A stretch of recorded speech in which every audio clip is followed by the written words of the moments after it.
Oh, we are back. Hopefully issue free. I did a test. Someone confirm in the chat, please. I cringe now because the software has gone awry. It is not exclusive to me. I talk to professionals in the industry, professional YouTubers that have had issues with the audio. Amagi, what does audio mean? Good. Thank you, Joe Mama. Thank you, Joe Mama. Wow, boys. You know your boy is jacked.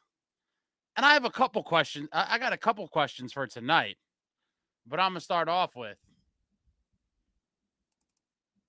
How about those Devils? How about those Devils? How about those Devils? Your New Jersey Devils, my New Jersey Devils, our New Jersey Devils follow up a beautiful performance on home ice against the Carolina Hurricanes. And what do they do? The boys go down to D.C. in front of the moms again. Shout out to the Devils moms. They need to be at every game for the rest of the season. They go to D.C. and survive a scary one. Not the prettiest win whatsoever. Not how you may have drawn it up, but our New Jersey Devils go into D.C. and come out with a 3-2 victory. The boys are now an astonishing 4-1 in the last 5 games against the stiffest competition the National Hockey League has to offer. That is right, my friends. 4-1 over a stretch which saw this New Jersey Devils group beat the defending Stanley Cup champion Florida Panthers on their home ice twice, beat the Carolina Hurricanes at the Rock, and then on the road to take on the Caps and take them out as well. The boys 4-1 in the last 5, like I said, against the stiffest of competitions. And I got to know. Are you not entertained? Are you not entertained? Are you not entertained? Even my man SST has to bend the knee. This New Jersey Devils group, heavier, edgier, more violent, bringing the pain, bringing the hits, eating pucks, blocking shots. Oh, the shot blocking tonight, magnifique. Eating pucks in that closing minutes. A couple boys are going to have badges of honor on their bodies with some big welts, black and blues. I think Nico 8-1, Mercer 8-1. I mean, the boys just laying out everywhere, eating that vulcanized rubber disc to prevent it from going on goal. And, how could I forget? Cheers. Win or lose, we booze. Victory drinks are always the best. And tonight, I'm cracking the newest bottle. I'm going to have to call my friends at Dirty Devil. They're going to have to send the truck because these things are going down like water. Dirty Devil Vodka, the official vodka of the great Martin Brodeur. Smooth as hell. And tonight, we're going to do a little Dirty Devil with, I think I'm going to go with the ginger ale again. But cheers to all my Devils fans. What a glorious night. What a glorious week or so. And I'm jacked. I am jacked up. Let's get a little ginger ale in here. Wow. Cheers to all of you. Cheers to the boys. Cheers to us. The magic continues. 3-2 victory over the Caps in DC. And we just get to the goal scoring here. Another one which saw your New Jersey Devils give up the first goal, but did not crack. At 13:52 of the first period, Devils can't clear. Caps controlling the puck. They get it to the point. And a shot that Allen should have had back. Roy, just a weird wrister. 13:52 goes right past Allen, and I thought for sure that's a goal he should have. Is what it is. Caps take the 1-0 lead, and then a few minutes later, while on the power play, after the first unit was just absolutely buzzing on this power play and couldn't find the back of the net, the second unit comes on. Unit 2 with sustained pressure. Luke makes a beautiful pass across the hall, who gets stoned on the doorstep, and the puck's just sitting on the goal line. I don't know if Hall didn't even know. Somehow Tatar beats him over there. Tatar whacks it in. Ties up the game at 1 at 16:31, and that is how the first period ended. What a great pass by Luke there, and what awareness from Tatar to see that the puck was just kind of sitting there, jumps over the top, whacks it in. All tied up at 1. We head to the second period, and at 7:08, Caps with a very weak one-handed clearing attempt off the wall. Dylan keeps it in, fires it towards net, and it redirects off Carlson's stick and into the net. And Devils take the 2-1 lead on the Dylan shot from the point. Throw pucks on net and good things happen. We've seen teams do it against the Devils all year long, just kind of firing pucks on goal. And yeah, you hope for a good bounce, a ricochet, some fluky kind of stuff. Dylan's the beneficiary there. Devils take the 2-1 lead. And then at 15:42 on the power play, once again, Nico with a super clean faceoff when it gets to Brad. Brad immediately gets it to the point to Dougie, and Dougie just rips one past Lindgren. You'd love to see it. Dougie heating up. It seems like he's been shooting more, something a lot of us have been calling for all season. Seemed like he was hesitant to shoot, and seems in the last few games he's been shooting way more, and he just lets go a nice, beautiful wrister. Picks that corner there, and Dougie's third of the year on the power play from Brad and Nico at 15:42 the second, giving the Devils a 3-1 lead. That is how the second period would end. And then obviously the third period was kind of a disaster for the boys. I mean, they were in survival mode for the majority of that period. And while Caps are on the power play, 4:54, Devils fail to clear. Kovacevic makes a pass to Brad. I don't know if he tripped up or something happened where he missed the pass. Puck stays in. Caps with sustained pressure. And then eventually Carlson finds McMichael all alone in front with kind of Dylan trailing behind him. Kovacevic was tied up with Wilson in the crease and kind of got thrown down. A lot of people wanted an interference penalty. In my opinion, I just think that's a one-on-one battle that Kovacevic lost, unfortunately. If the roles were reversed and say it was, Timo in front of the opposition's net and he buried a defenseman in a similar fashion and got called for a penalty, I think a lot of us would be pissed. And so I'm definitely okay with the non-call there. I think Kovacevic lost the one-on-one battle. It is what it is. And, let the boys play. So I didn't want to see a penalty call there, even though, many did. But your New Jersey Devils hold on an onslaught. And I mean, wow, that third period was just nightmare fuel. I was, having chest palpitations for the majority of it. Obviously, I forgot before the game, we find out Nolan Foote making his season debut. McDermott out of the lineup again. But I did think that fourth line with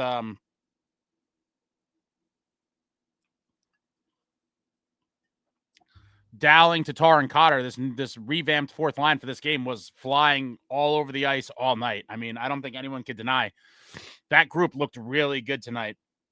A lot of chances didn't really there's no chances against that were generated with them on the ice that really stick out in my head at the moment. Obviously, shout out to Jake Allen, made some huge saves throughout the game, and especially when the game was 3-2. After the Caps, got that goal to bring them within one, they had a ton of opportunities. Jake Allen with some, 5-alarm saves, if you will. Great play from Allen. I still didn't want to see Allen start tonight's game, regardless of the outcome. I would like to see Markstrom. That's a lot of you know me. I'm very old school with the way I would handle my netminders, and I feel like they have been, in my opinion, kind of forcing Jake Allen starts out of nowhere. Like, I would have liked to see us go back to Markey tonight, but it is what it is. Allen made some huge saves throughout the game, and like I said, to preserve the 3-2 lead. And shout out to the shot blockers. I mean, wow, just guys eating pucks all night. Let me just reload game stats. Devils 33 shots on goal, Capitals at 25.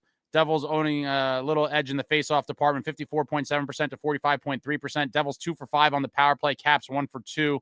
Devils with 14 hits. You got to see that. I'm surprised it was only that. It seemed like more than that when you're watching, but Devils credited with 14 hits, Capitals with 18, and the Devils with 28 block shots to the Capitals 17. And you guys know my hits plus block shots. I want to be at that 40 plus. 28 block shots plus 14 hits is 42.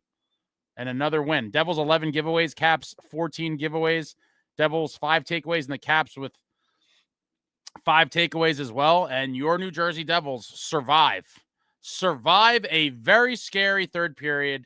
It was very scary. It was very scary. And I had said in the chat during the third period, I'm going to go into cardiac arrest when they pull Lindgren. And sure enough, it was a very scary time when they had the extra attacker. Very, very scary indeed. But your New Jersey Devils found a way to just buckle down, start eating pucks like their life depended on it. And they won. And they won the game. They're not all going to be pretty. You have to find a way to win games like this. Obviously, there was some moments, throughout the game where they got pinned in our own end for too long, obviously. And that's something we obviously have to continually work on as the season goes on. But all in all, when you're playing one of the best teams in the league, a division foe on the road, Looking up at them in the standings in the moment, it's a beautiful road win. Not the prettiest of wins, but a win like that is a beautiful win in my book, even though it was an ugly, beautiful win. Find a way to hang on to that lead. They clawed back from down 1-0, faced a lot of pressure. They survived, and that is a absolutely just another big win on this New Jersey Devils season where, like I mentioned before, 4-1 in this stretch of 5. I don't think anyone I think before the Florida trip, I predicted their record going into the Thanksgiving, and I had them with a pretty favorable record. But if everything plays out the way I hope it does, they should beat my prediction for sure, with 2 very winnable games before Thanksgiving on home ice against the Preds on Monday and the Blues on Wednesday. Again, nothing's a gimme win, but you gotta win these games. I mean, especially after coming off performances like this. Yo, Holmes, big time W. Have not had that much success against DC. Let's go. Yeah, I'll take it. Let's go, Doug. Ryan, that Caps goal was BS interference on Covey. I just talked about that. I'm a ruffian. I like Neanderthal hockey. I'm old school. I think Kovacevic lost a one-on-one battle there, in my opinion, and I'm going to let that one go personally. Like I said, if Timo was bullying an opposing defenseman in front of the net and he got called in that situation, a lot of us would be pissed. So I have to be fair about it. Jesse, what a game. Let's go, boys. Let's go. Laying hits, dropping mitts. I'm glad we'll be done with the Caps after next week. Yeah, I won't miss them. Luke, where is SST? He was in the chat earlier, but I guess, he thought the Devils were going to lose and he disappeared. But cheers to all of you. Let's go. What a Saturday night. Josh, Nico talking shit before was awesome. Yo, Holmes, blocking shots is contagious. Absolutely, as is physical play. I do think you're going to start to see as the season goes on, more and more guys embrace the heavier, edgier, more violent mantra a little bit, even if it's not a lot. Even Dougie's been throwing hits more than he has historically. And you love to see it. A great team win on the road tonight. Unhinged Devs fan, I'm entertained. Good to be here celebrating with the Barbarians. The fight was cool, too. Oh, yeah, I forgot. Shout out to Kovacevic for trying. Obviously, we all saw that photo of him and Curtis McDermott doing a little on-ice instructional bit at the end of practice the other day. And he didn't waste any time. I guess he must have felt he was due for one, and he had a scrap in this game. It was honestly a very underwhelming fight, but he dropped the gloves nonetheless. Yo, Holmes, Nico got 2 minutes for talking. Cheers, Joe Mama. Troy didn't get to watch much of the game. Went to the Comets versus Amherst tonight. Dawes 10 seconds away from a shutout. Howland with 2 goals. Oh, so what, they get their second win on the season? Luke, ginger ale, come on, Ace. You can do better than that. I mean, listen, man, sometimes I just like to keep it simple. I'm not, maybe next time I'll mix up a nice fancy craft cocktail for you guys. James, that unsportsmanlike was BS, but what a hell of a win. Glad Allen got his 200th. Gem Card, thoughts on Quinn Hughes getting a 5-minute major and getting bounced from the Canucks game tonight? So I heard about it. I have not seen the clip yet. I was doing a bunch of other stuff, and I haven't had a chance to see it. I did see all the stuff online about him getting booted. Luke, Ace, the first goal deflected off of Hamilton's stick. Allen had no chance. I'm going to have to rewatch that. It looked like it just beat him clean. And I watched a replay too. Are you sure about this? It looked like just a kind of routine shot that he lost along the way there. I feel like Mercer got slower. I remember him being a pretty fast skater. He is a very fast skater. He shows explosiveness at times. Wolf Rock and Mercer was a beast blocking shots tonight. Ace, Dylan, heavier, edgier, more violent. I want the rag so bad, my friend. Let's go Devils. Yeah, everyone was blocking shots, and Mercer had a very big one down the stretch there in the final minute or so. And Brendan Dillon was definitely crunching people. Let me see here. I feel like he had to have at least several hits alone. Let's see our hit leaders on the night. Paulie Cotter, come on down. 4 hits for Paul Cotter and 4 for Brendan Dillon. Yeah, that accounts for nearly that's 8 out of 14 hits. Yeah, the other guys took the night. Other guys took the night off. We can't be having that. They got to start calling people out. Only a lot of zeros. Johnny Kovacevic with 2, Dillon with 4. That's 6 hits. Cotter with 4 is 10, and then Hall accredited with 1, Dowling with 1, Foote with 1, and Nason with 1.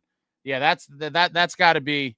We can't have 2 of our defensemen accounting for nearly half the hits in a game. Other guys got to step it up as well.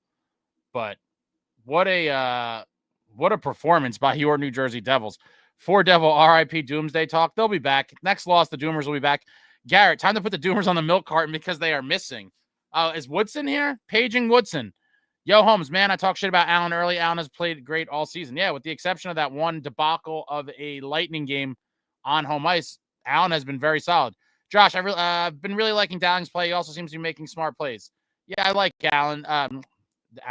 Dowling, he's filled in admirably. However, I do think a lot of people are hoping for the fourth line center upgrade at some point. You know, I don't know that that's an ideal fourth line center for the playoffs, but maybe he could change my mind in time. Dire Wolf, gutsy win from the lads, 4-1 in the season's toughest 5-game stretch. Power play cooking with gas. Love it. The power play is on fire. The power play is just absolutely crushing it. Let me see something here. Again, the NHL stats. I wish the league themselves did a better job at making stats easy to find. A lot of stats you really got to dig for. So this was update. This was before tonight. Yeah. So heading into tonight, the Devils were third in the league at 30.3%. That's obviously going to go up, and maybe we'll pass. I mean, the Jets are at 35.6. My God. But I think after this gets updated, the Devils will likely be in second place as far as power play percentage on the season, and you'd love to see it. When your special teams can deliver, it's a great thing to have. And with the talent we have up front, there's no reason why our power play shouldn't be lethal. Chico Tazo, if you look under the hood, the biggest difference this year is how well they're keeping pucks out. Obviously, oh shit, what did I do? Obviously with the goalies, but also a 15-spot jump, 20th to 5th best in league in terms of expected goals against for 60. Yeah, I mean that's with a revamped defense and a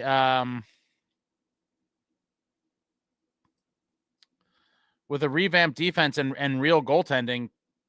You know, you're gonna see a real big difference in that department. And it's very obvious this season early on. The different, so many of us have been in here for a lot of games and have said, oh man, we would have lost, we would have probably lost this game last year. And it's just a natural kind of feeling when we had such bad goaltending all of last year. Bear with me 1 second.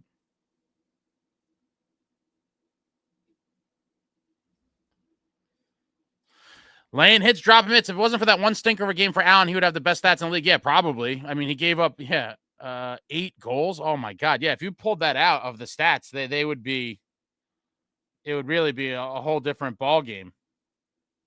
It would be a whole different ball game.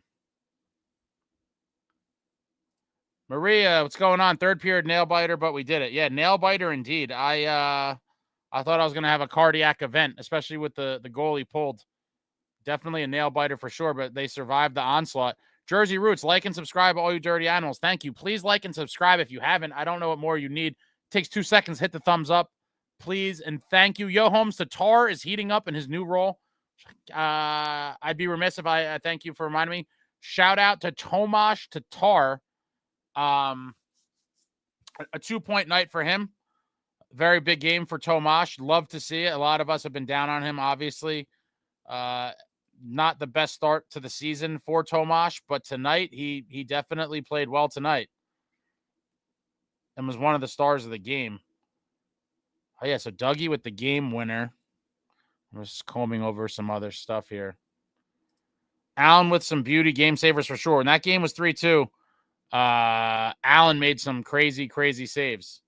Crazy saves, and hats off to Allen. He had a gem of a start. Luke Perry, I like how Keefe always keeps it honest in the post-game interviews. Oh, for sure. He definitely gives his honest feedback, and when the boys don't play well, he's the first to say it. Doesn't pull any punches. You love a guy that gives his honest opinion. I'm sure he's like that with the players as well. Chico, credit to Keefe. He's crafted a system playing disciplined hockey, and they're finding ways to win when they can't simply skate circles around the other team, something the rough Devils couldn't do. Yeah. A little more one-dimensional, and you're seeing now the Devils can score goals in more than one way. They can score those kind of greasy, grimy type goals as opposed to all the fancy, high-speed finesse stuff.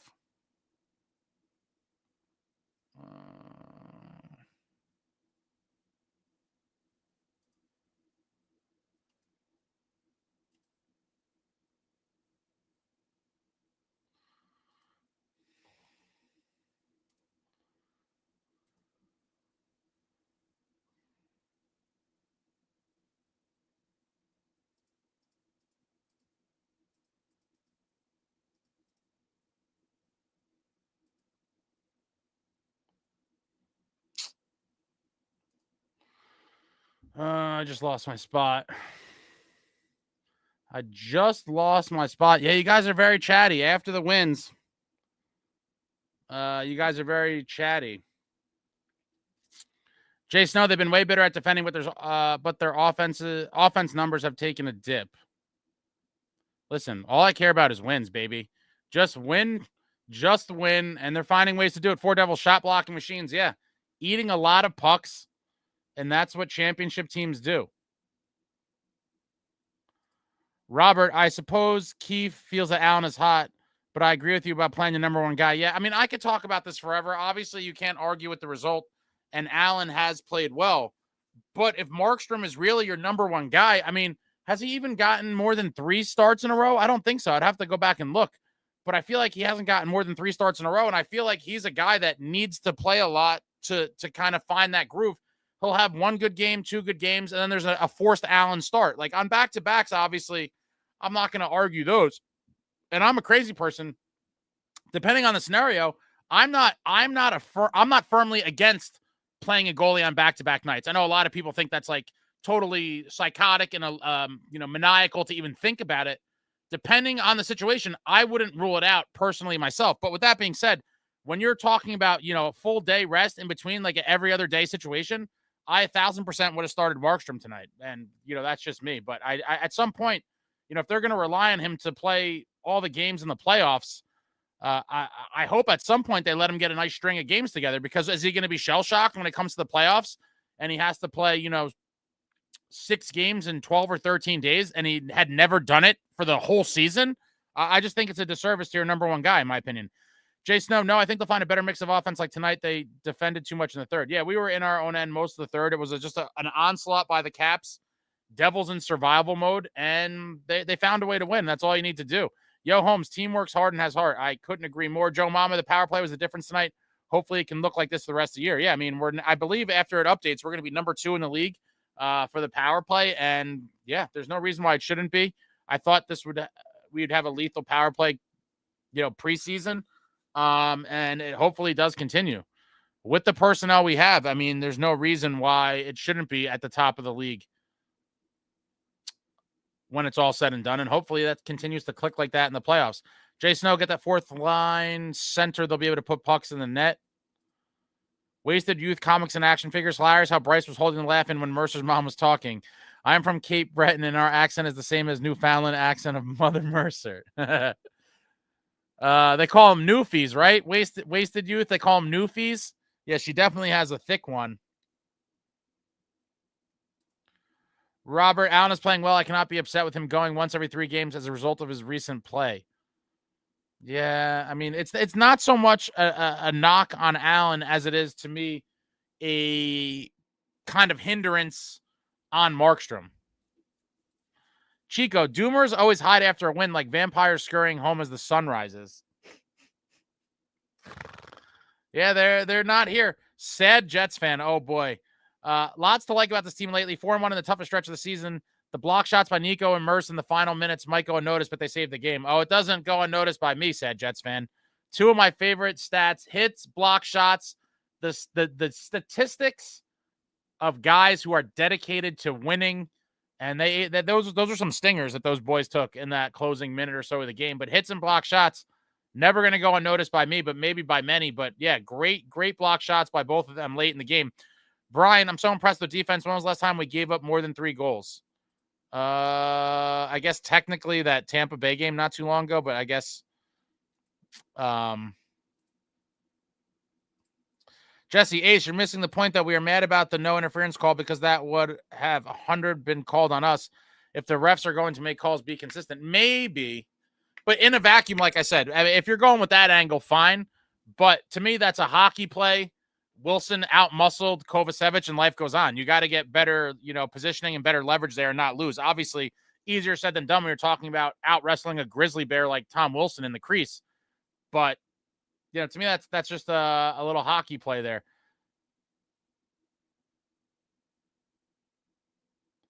Spencer just came home from federal prison, and I am stuck in the halfway house.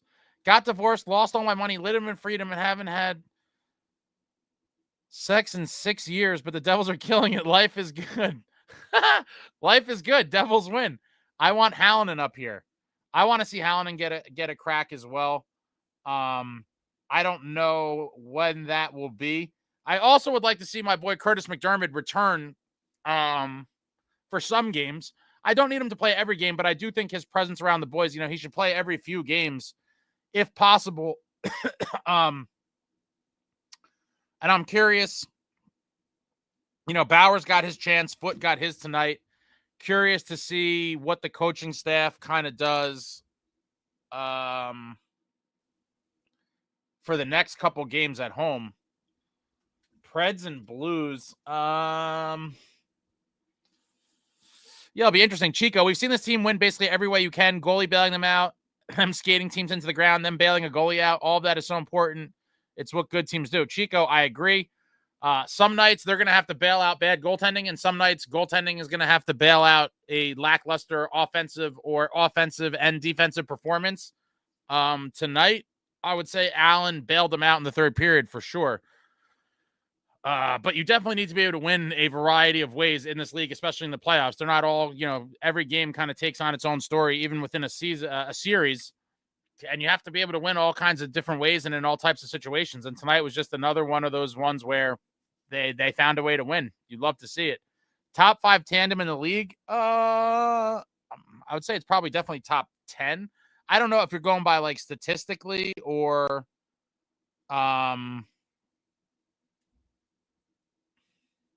what the thing is, but to me, I would say they're top 10 for sure. I think some of the bad games early on are going to hurt their stats. So as the season goes on, I think their stats will improve. But to me, they're a top 10 tandem in the league for sure. Top 5, I would say debatable. There's SST with some negativity. Cotter's magic has disappeared real quick. I mean, did you think he was going to keep that up all season long? He's going to have a great season. But the production from early on was just not sustainable. I mean, I don't think anyone, or at least I didn't, I was enjoying the streak, but to believe that he was going to perform at that level all season, I mean, come on, it's wild. That would be wild. Chico really wanted that goal to count for Mercer. He deserved to get rewarded for the game he had tonight. No, I would have loved it. I know it was going to be super close. And unfortunately, I think it was just a split second too late. Ryan, the first Caps goal was scored by Foote by deflection. Someone else said Dougie. Hold up. Now I'm actually, I need to see this again right now because I don't know how I missed that. I watched. Let's see. Dump in. Let me see.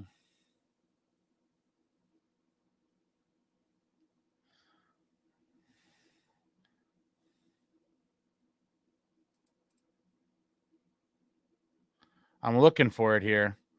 That angle's not going to show it. All right, give me the other angle.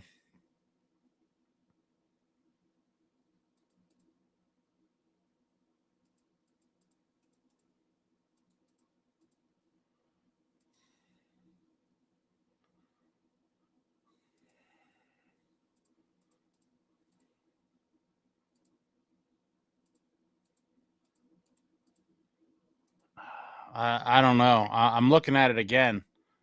To me, that's a very stoppable shot. I mean, if you're talking about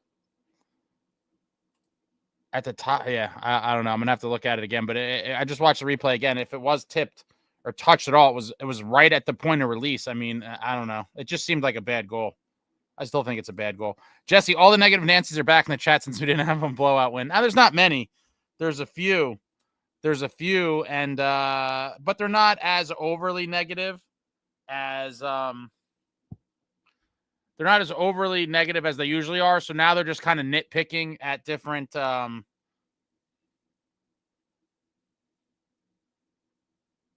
little areas. They're not as overtly negative.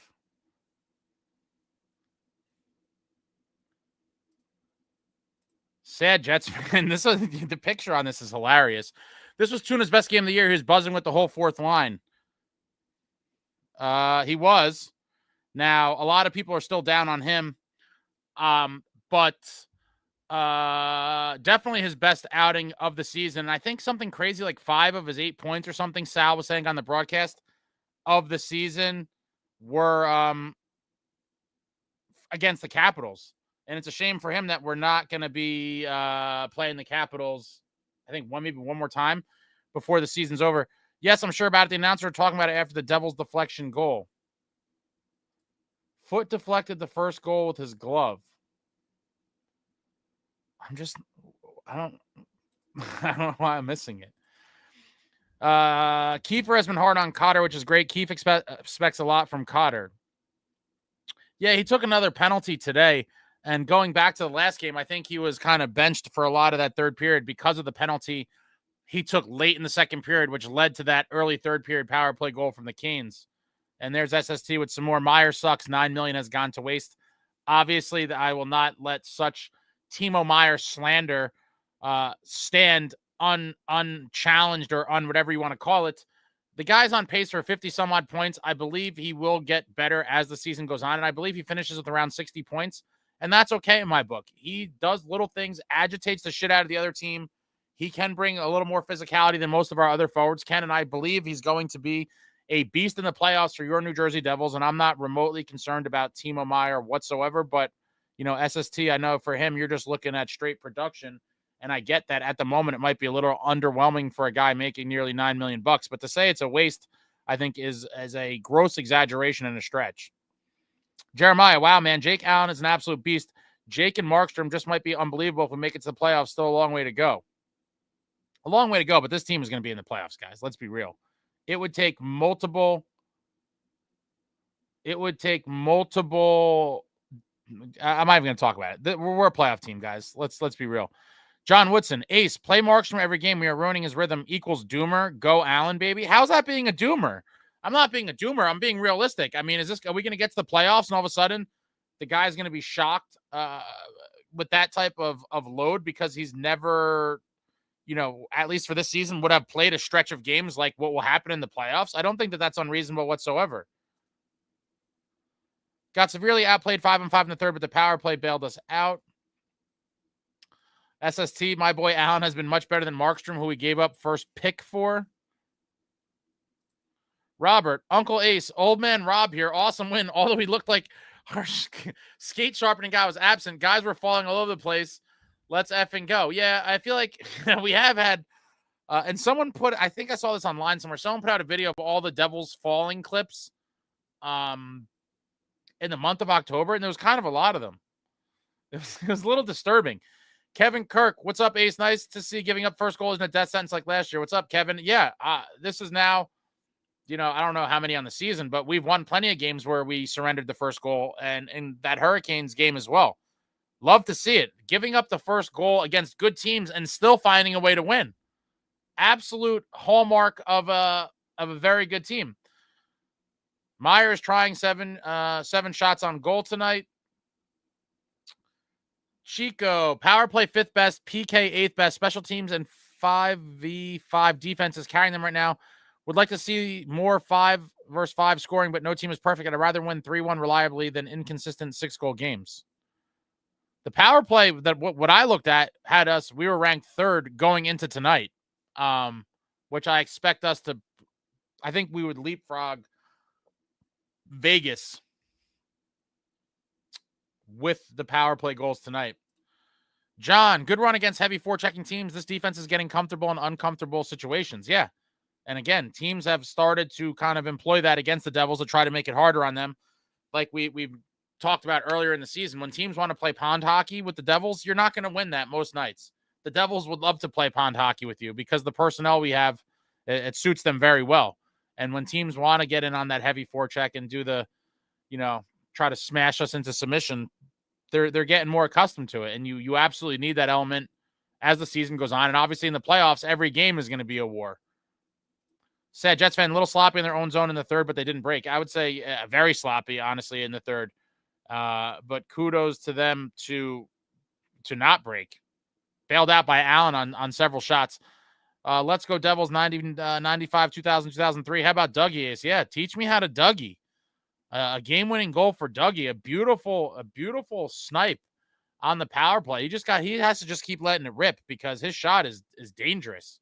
I think with that injury he suffered with the torn pec, maybe the Dougie bomb slap shot might really never be back to what it was, but his wrister is lethal as well. He could snap it real nice, and he's picking corners. James Valenti, I would have made Allen the first star. He kept us in this game. I thought Allen did get a star of the game. Did he not? Did he not get a star of the game? Let me see. He got the second star. Are you talking about actually? So I think the Devils did their own. Because the media gave Allen the second star. Roy the third star from the Caps. Second star Allen. First star Dougie with the game winner. Allen was in beast mode in the third. He certainly was. And he had to be because the Devils kind of, were napping for stretches of that. We looked overwhelmed. Johnny Sack, at work slinging drinks. Big win. 2 points is 2 points. Ovechkin or not. Let's go Devils. Yeah, I'm not going to, break it down. I'm surprised Woodson didn't say that, oh, wow, we beat the Devils without Ovechkin. Maybe he'll eventually get there. Jesse, 132 people in chat and only 47 likes. It takes 2 seconds to hit that thumbs up. Let's go. Thank you, Jesse. I'm not good at this, but you guys always got my back. I appreciate that. Hit the thumbs up. Traveling Devil, what's up, Traveling Devil? Devils have been fixing all the issues as the season carries on. The D zone is next. Yeah, hopefully. Troy Machine, this geriatric tandem getting these wins. Listen, to all the people, I hate doing the I told you so's, but sometimes I have to. For all the people that like the goaltenders are so old and da-da-da. I mean, where are you at? Where are you at? The old, this ancient fossil dinosaur goaltending tandem is still getting these wins for your New Jersey Devils, and the boys are just getting started, guys. They're just starting to find that groove. General Keefe has got them just playing responsibly. Kevin Kirk, Mercer may not be scoring like last year, but he's doing so many things right. It's only a matter of time. Nice to see that him changing lines isn't affecting his game. Yeah, he's an energy, heart, and soul guy. I'm a big Dawson Mercer fan. I hope that he remains kind of part of the nucleus core for a while, because I do think he could be one of those guys that if there is some sort of shakeup, because of the type of player he is and the money he makes, could be a guy that's dealt. I would like to see him win the cup here with, Brodeur and Nico and Jack and all those guys. I would love to see Mercer be a part of it as well. I think he is definitely one of the more underappreciated players on the team that could play in all scenarios. And I'm a big Dawson Mercer fan for sure. Chico, I think it was that first or second goal in the power play where they had like 5 or 6 chances from close enough to smell the goalie's breath. Finally, when one went in, they got rewarded for going in the dirty areas. Yeah, it was after the first unit came off before the Tatar goal. They were just buzzing. They were just buzzing. Lindgren made some, hats off to Lindgren as well. I feel like with a lot of other goalies in net for the Caps tonight, they could have lost ugly. John Woodson, Ace is the biggest doomer on the planet about our goalie situation, never lets it go. I talked about it for 2 seconds, Woodson. I'm not allowed to talk about it. I'm so sorry. Said Jets fan, Luke has been getting some heat from casuals because of his lack of scoring, but he's improved so much defensively. The points will come. I'm taking this year's version of Luke over last year's any day. Said Jets fan, I could not agree with you more. I want my defensemen to keep the puck out of our net more so than I'm concerned with them putting the puck in the opponent's net. We have plenty of guys that could score goals. I want my defensemen to focus on defense. And when you could chip in, offensive contributions, love to see that when it's warranted. But to see guys kind of pressing and being out of position and getting caught out of position, leading to goals against, I don't care for it. And I 100% agree. I much prefer this year's version of Luke, despite the, much less offensive production than last year's. Easily. Chico, Markey has to play a lot. It is November still. I would save him until March and then give him the majority of the starts to get him hot into the playoffs. Well, will be interesting to see how it goes. Jason, no, a Timo heater is coming. Timo's creating the most high-quality shots in the middle of the ice. He's been the best devil at that. Yeah, hopefully he starts to bury some. I think he will, and I think a lot of us have realized that he is kind of streaky. I think once he gets going, we will see Timo scoring more. With that being said, I don't know what you want to classify this as per se, but I did expect some of his production to go down a little bit because they put Nason on that power play one unit. And credit to Nason. He's you guys know I love Nason, the junkyard dog of junkyard dogs. Down low in front, I love Nason, but he kind of took his spot. So I think that's going to cost Timo some production when it's all said and done as well, because he's not going to get all that power play time that Nason's now going to get in that spot. Jerome, 131 people in the chat and only 49 likes. Yeah, we got a lot of stingy people and a lot of haters, maybe. I don't know. Wolf Rock in that third period was scary as hell, brother. It felt like we were on the PK most of the third. We have to do better at clearing the puck in those situations, but we won. Yeah, my heart was beating out of my chest. I'm like, just survive. Get it out. And it was a long, and especially that last 3 minutes, that last 3 minutes felt like an eternity. And with the goalie pulled, I was like, oh boy, please just find a way to end this game the way it is now, because there were really scary moments there. It really was. But again, guys blocking shots, sacrificing the body, and the boys found a way to win. Chris Root, we need both goalies to be ready for the postseason. If Markstrom struggles, Allen could help out same way Akira did.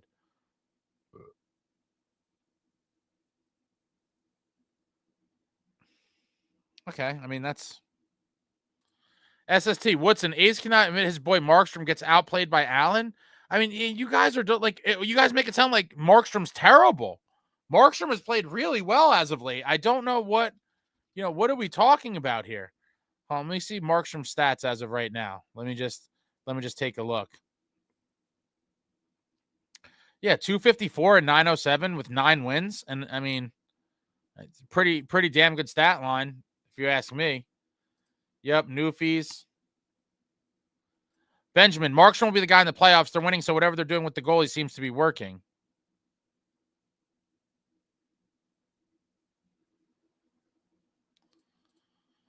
Ace is correct. Yo, Holmes, Ace is correct. NJ is currently shopping around actively for a fourth line center. Yeah, I just don't see how they wouldn't be. Fitz was in Boston the other night. A lot of people, I don't know if it was a real rumor or people were just speculating, but a lot of people talking about Trent Frederick. He's a big boy that plays a physical game. I would like him as a fourth line center for sure. But I'm sure there's tons of other, options out there. But I would like to see it addressed sooner than later. Mark LeBron James Castro, birthday is today. Good times and a great win, but we're on to the next one. Let's go Devils. Well, happy birthday. Cheers to you, Mark LeBron James Castro. Happy birthday. Hope you had a good one. The boys did their part. They treated you to a victory.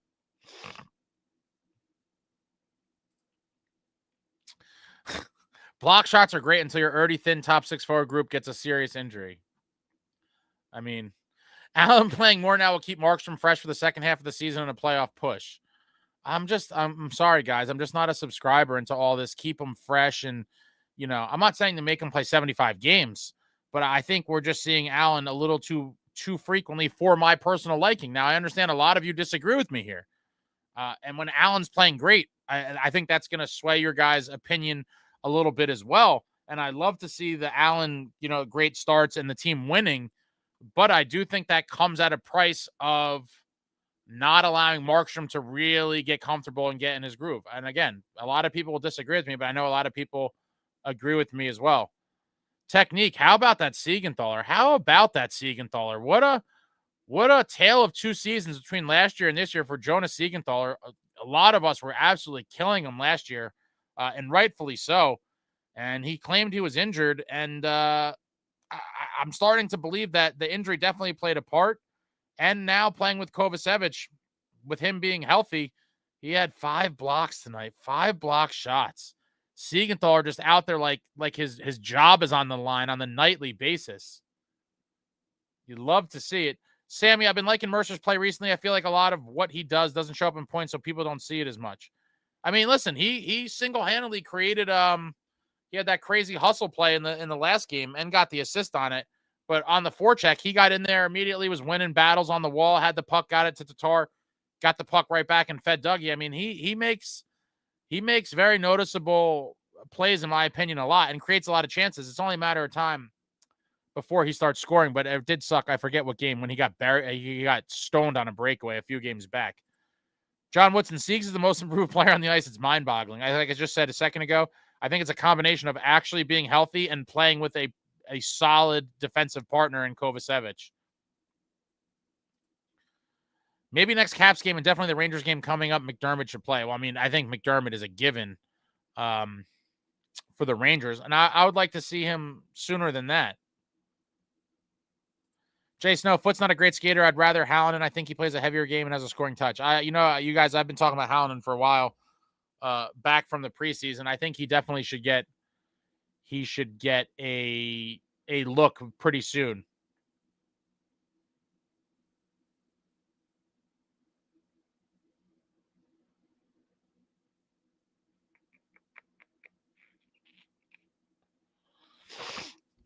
Chico at John Woodson, the numbers suggest last year was an outlier for Siegs.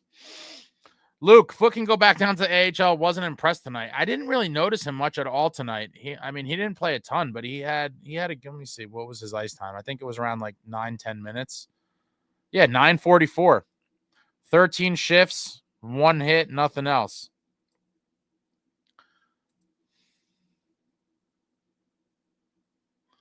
Doug, SST's takeaways have to always be negative. Chico, SST has nothing to complain about now. He's making shit up. Yeah, they won, but Cotter doesn't have a billion goals already. What a flop. Solid team. Play nice, kids. Jay Snow, still love Cotter's game. He's so strong on pucks and finishes every check. I love Paul Cotter. Heavier, edgier, more violent.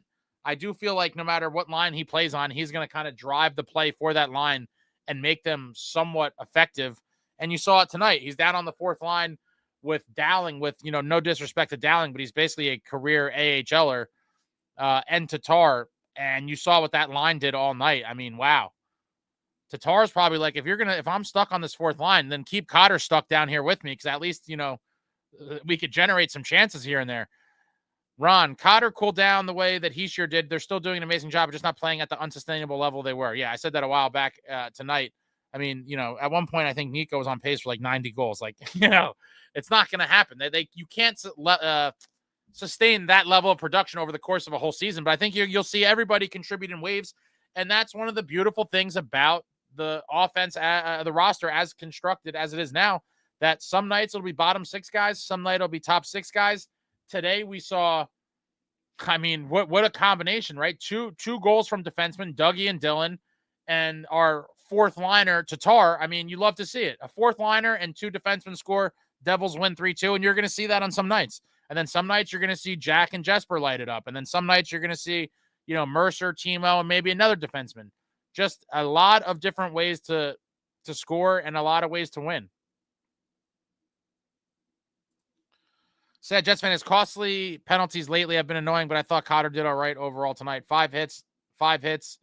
Cotter just throwing the weight around. Ron, he has 3 penalties in the last 5 games, and 2 of them were taken to stop a play. Benjamin, Holtz has 1 goal, 7 assists, and 15 hits in 20 games. Anyone want him back? Absolutely not. BM, thoughts on Kovacevic getting taken down by Wilson on the goal? Looked like a tough battle, and I'm okay with the no call. Got to be tougher against Wilson. I said this earlier. Listen, heavier, edgier, more violent. That is my life credo. I'm an old school fan. I love the Neanderthal hockey, and it's unfortunate that Kovacevic lost the battle there. But I don't want to see a call there, because when my guy buries a defenseman in the crease in a similar fashion, I don't want it to get called. And so I could see a world where a play just like that happens with Timo down low and Timo working over a defenseman and throwing him down. And I think that's a hockey play, in my opinion. It's two guys battling it out in the crease and one lost. And unfortunately for us, in that particular one, Wilson got the better of it. And, no shade to Kovacevic. Not too many people are going to be able to win a one-on-one physical battle like that with Wilson. Maybe you got to kind of use your angles and, leverage to move him around a little bit better. But it's obviously a very tall task for anyone. Tom Wilson is one of the biggest animals in the entire league. Chico, it was clear interference. Toughness has nothing to do with it. It says nothing about your toughness if I were to punch you when your back's turned. To me, it looked like more of like a wrestling, a jousting for position kind of thing. I guess I got to watch that one again too, but I didn't think it was a definite interference by any stretch. Meyer on pace for 45 points. Tom Wilson should have been suspended since last game. He bounced the dude head off the ice while he was down. I did not see that. It wasn't a net front battle. Wilson snuck up behind Covey and interfered with him. The goal should not have counted.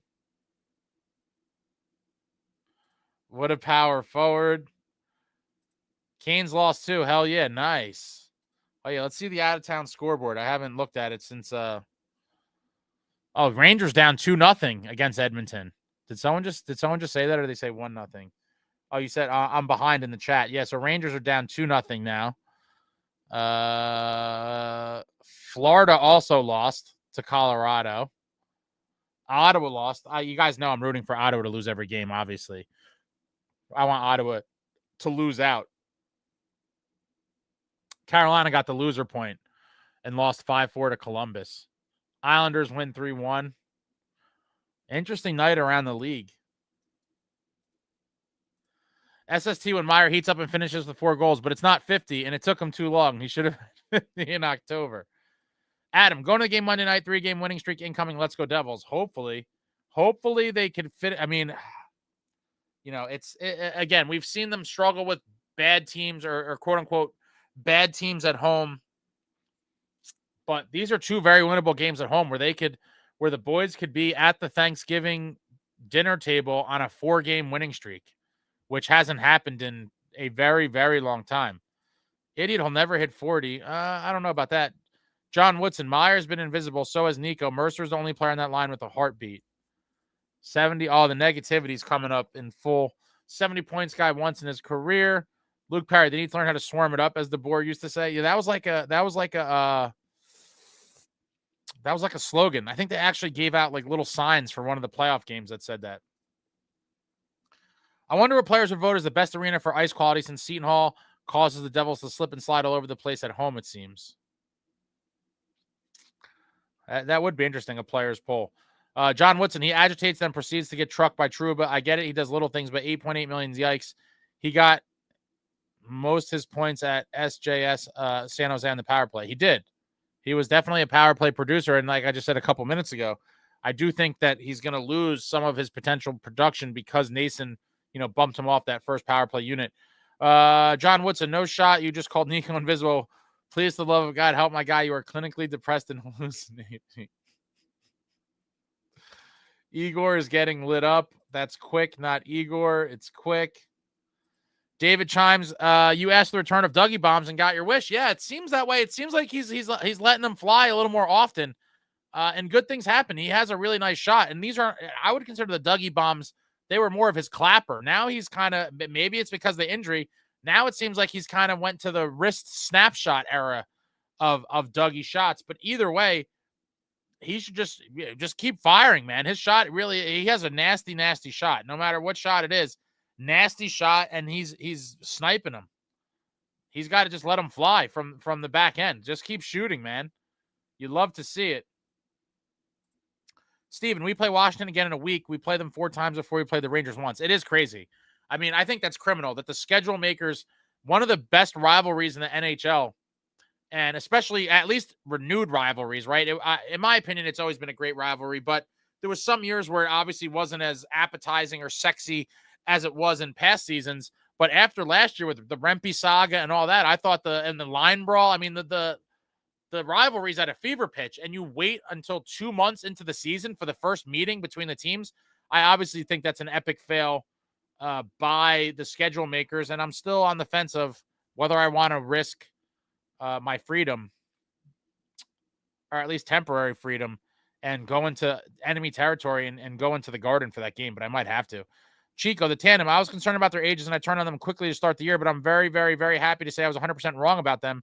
They've been exactly what we needed. Well, it takes a big man to say that. Most people in here will never admit they're wrong about anything, Chico. But yeah, I mean, listen, they're both playing well. I wish, again, I would like to see Markstrom get a little bit more of a groove going on, and maybe they're planning on doing that later in the season. I don't know, but Allen has been playing great. I can't take it away from him. Allen did good tonight, besides when he almost scored on himself. His stick handling is a bit sluggish. That was kind of weird when he shot it. He hit like the side of the net when he went to sweep it around. Max, just tuning in. Big 200th win for Jake the Snake. Big Metro win. Let's go Devils. Big win. John Woodson, play Allen every away game. Best save percentage in the league equals analytics. Is that best save percentage in the league across, let's see, in just those games? I don't know if this is updated, but what I'm looking at on NHL, let me see if this is probably not updated. Allen was 8th with the 921 save percentage.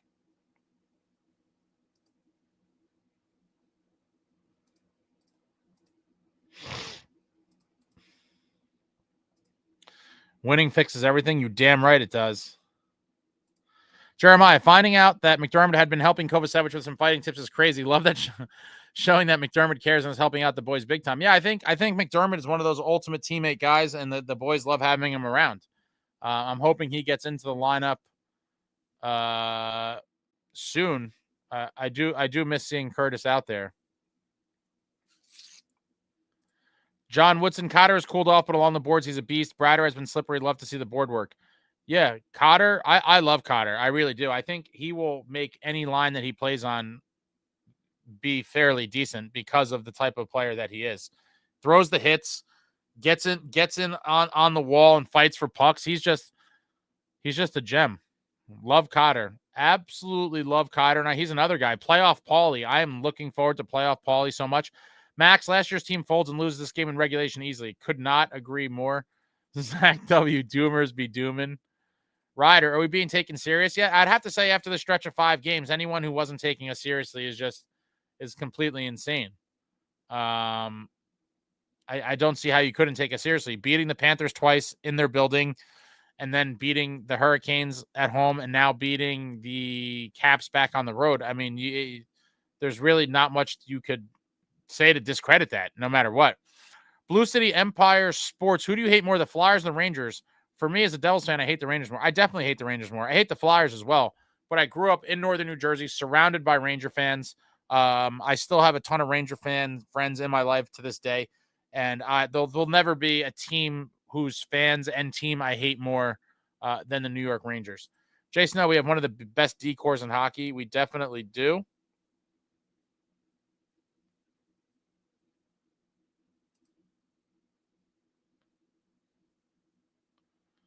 Gentlemen, man, that cameraman was brutal tonight, though. Yeah, I got a little motion sickness as well. I do remember Allen came out far to play the puck, one that sticks out of my memory for sure. And like they super zoomed in on him, and then he like hit the puck, and then like you had no idea what was going on. But there definitely was a bunch of plays where I do remember kind of saying to myself, like, this cameraman sucks or is drunk. Benjamin, I hate the Canes more than the Flyers. I guess if we're talking about the team, the Canes have definitely had more success against us overall. But again, I have a lot of, not as nearly as many as Rangers, but a good amount of Flyer kind of influence. I hate them all. Jerome, Ace, I'm at work, so I can't drink. Have one for me. I will do, sir. Will do. Cheers, Jerome. Benjamin, the Flyers suck. I feel sorry for them. John Woodson, never feel sorry for the Flyers sucking. Mitrov looks like the real deal. Max, in this tough 5-game stretch, Devils goaltending combines for a .931 save percentage. Wow, we are so back. I mean, I could not agree more.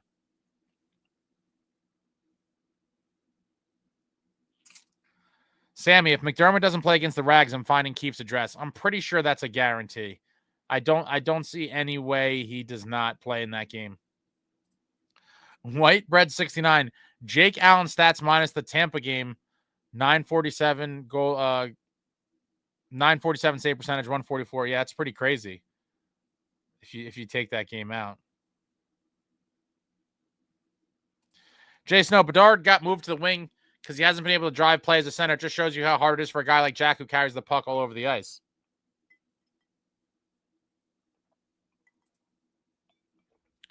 I'd like to see Haula do a little more offensively.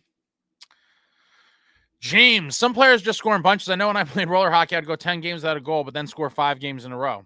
Yeah, I think Timo's one of those guys that's a little streaky as well. And maybe Dawson. I mean, remember a couple years ago, Dawson had an insane, I think we got up to like 14 or 15 game point streak. The streak. That was a beautiful run for the Devils and Dawson Mercer. Jack McDermott will absolutely play against the Rangers. That's the reason they got him, is to play him in games like that. Really going to be interested in what Dylan, Kovacevic, Nason, and Cotter can do. I think for that first Ranger game, that should be the starting lineup. We should put out Dylan, Kovacevic, Nason, Cotter, and McDermott. Who wants some? Who wants some? Imagine if Keefe threw that lineup out to start the game. Holy shit, man. That might be one of the best 5-man scrap units the Devils could have assembled in the past. I'm trying to think, what year would I say that we had a more formidable 5 guys to throw out there for like a line brawl situation? I mean, wow. Dylan, Kovacevic, Nason, Cotter, and McDermott would be electric fireworks. Electric fireworks. Selected boy, what's up, guys? What's up, Ace? What's going on? I didn't think Wilson taking down Covey was a penalty for the same reason. Yeah, I think that's...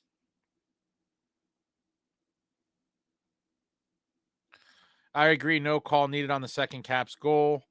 Wilson is welcome to play on the Devils team anytime. I always wanted Wilson. Me and one of my buddies for years, I think it started around the time when he absolutely ragdolled Panarin. Me and my buddy were like, we need Tom Wilson. Like, we would love Tom Wilson. And, you know, maybe one day we still could get him. I would love him on this team. I don't know how people wouldn't. I mean, Wilson could do a little bit of everything.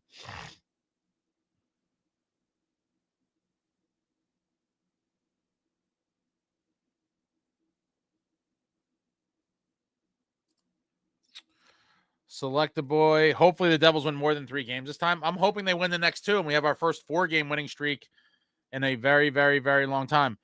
L. Ron, Amagi, best ice is supposedly Habs ice. There was a poll a few years ago. That's not surprising. Montreal, they don't share it with any other team. 4-game heater would be a crazy idea. I'm not trying to nitpick, but man, there was a scary pass from Jack right across the goal mouth. Yeah, that was with the empty net, I think, right? I've been impressed the way the Devils are playing against really good teams. Yeah, you want your team to play good against very good teams.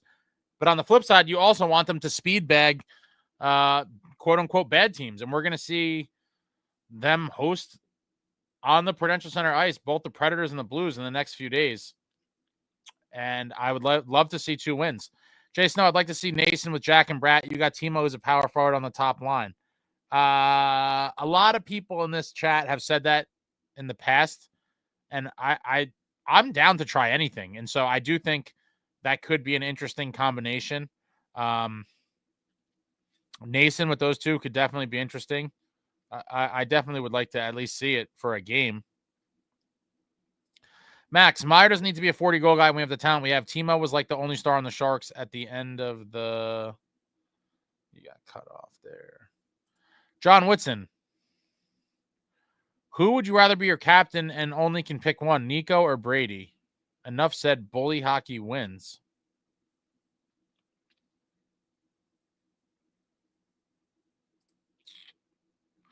Amagi, I'm entirely convinced SST and Woodson are Rags fans in disguise, upset that their goalie wants the owner's kidney and firstborn to keep playing at the Garden.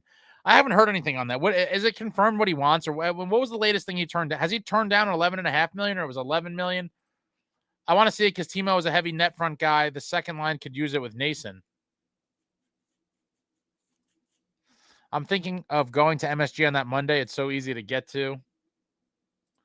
Select the boy, most Ranger fans are broke when they always invade our arena more than theirs. Well, a lot of them live in New Jersey as well. I mean, I know that firsthand. I grew up surrounded by Ranger fans. There's a ton of them that are New Jersey natives. Then obviously there's tons of them that take the train over because, like you said, it is a much more affordable ticket by and large than buying tickets at the Garden. Spirit in the Sky, Devils power play has been on fire. It absolutely has.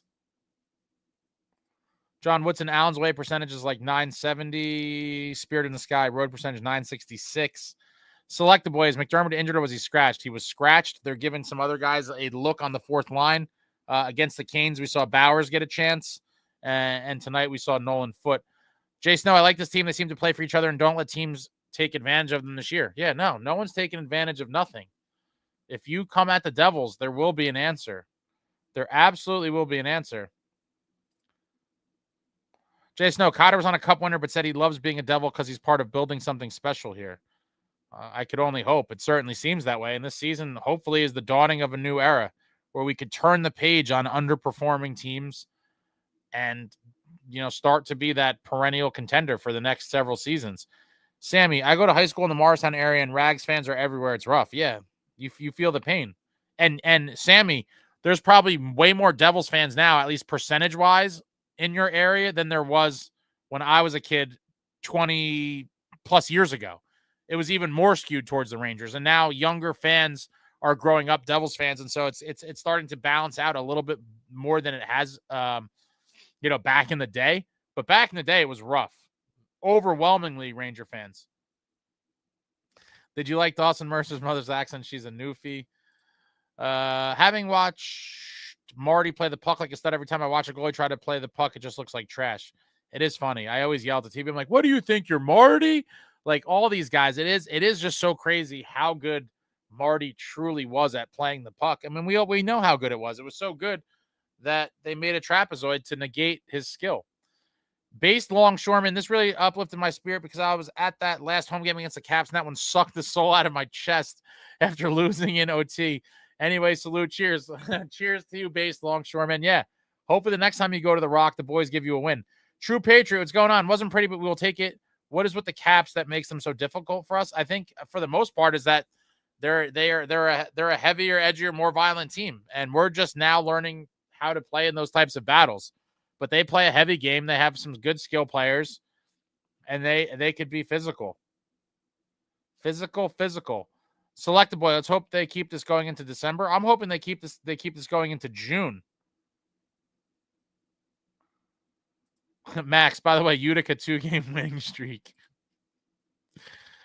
Who gets the 3-game win streak first? I guess I would have to say whoever plays the next game first will get to the 3-game win streak first.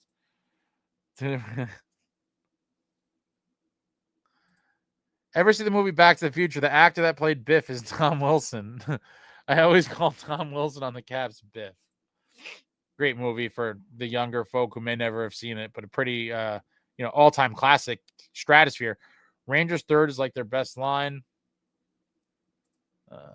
Cackle still doesn't look like a number one pick. I mean, at this point, does anyone think he will? I don't think he's ever going to live up to that billing. And so now I think he's just trying to wow, he's 11 points in 18 games. It's not as bad as I would have thought.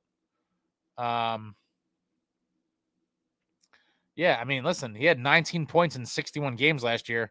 He's on pace to do way better than that. He had 20. Yeah, I mean, it's not been his career. He's got 128 points in 318 games. I would have probably guessed a little less than that. Ace, which NHL player? What's OAT? Player Oat? Have you had the most hatred towards? Are you talking about at like any point in history? At any point in history, probably Ty Domi and Sean Avery, I would think, would probably be the ones I hated the most at the time.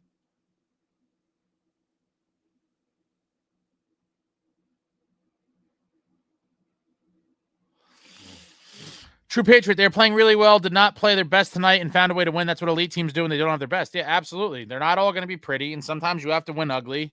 And tonight wasn't super ugly, but that third period was not great. I mean, we were in survival mode. And credit to the boys. They were blocking shots. They were doing anything they could. And it was a scary third period for sure.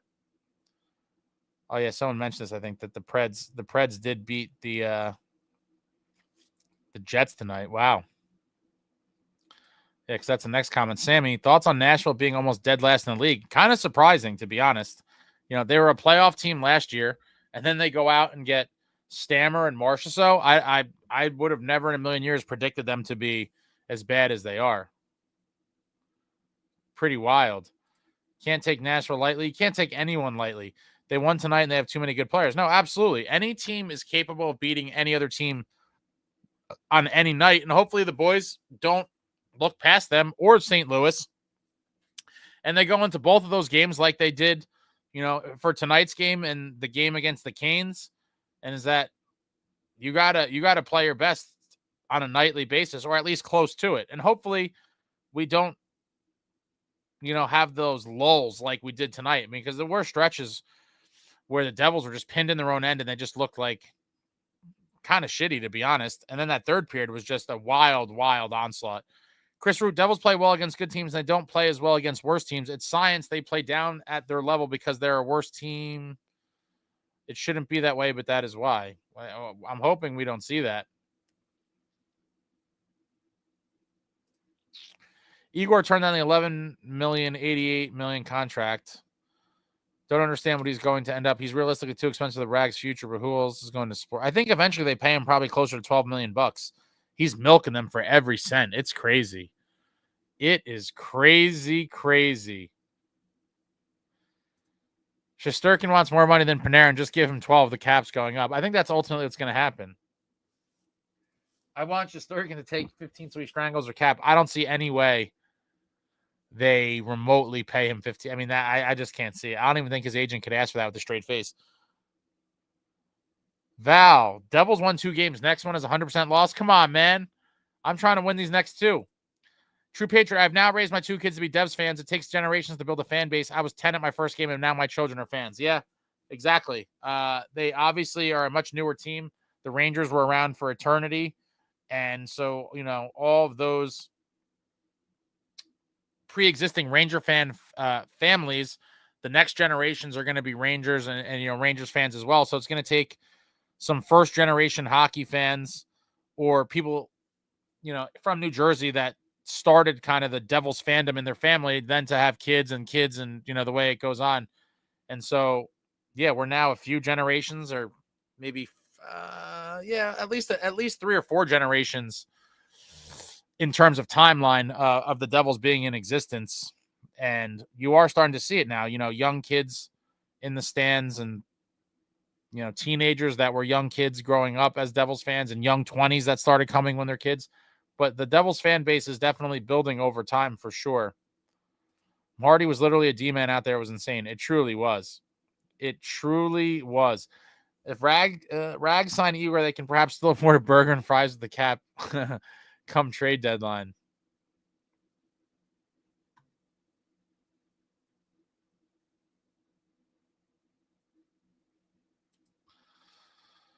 I was at the gym wearing a Devil something, and a Rangers comes up to me and goes, "Devils, really?" I'm like, "Bro, you realize what state this is, right?" Rangers fan. Any player's mom's hot, just asking for laughs. Oh, you guys are savages.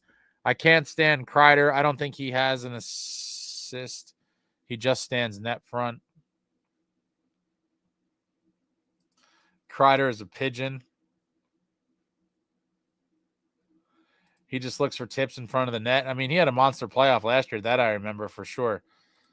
Just saw that Dougie has 17 points in his last 17 games. Listen, guys, for as much as everyone rags on Dougie for some things in defensively, he creates a ton of offense. It is undeniable. This man is out there, it seems like, on the ice for every goal the Devils score. It's crazy. And tonight he gets the game winner himself. The game-winning goal for Dougie Hamilton. me see something. 2 blocks for Dougie on the night. Okay.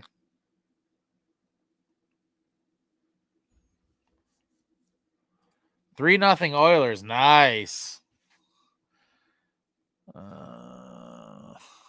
Draisaitl from McJesus.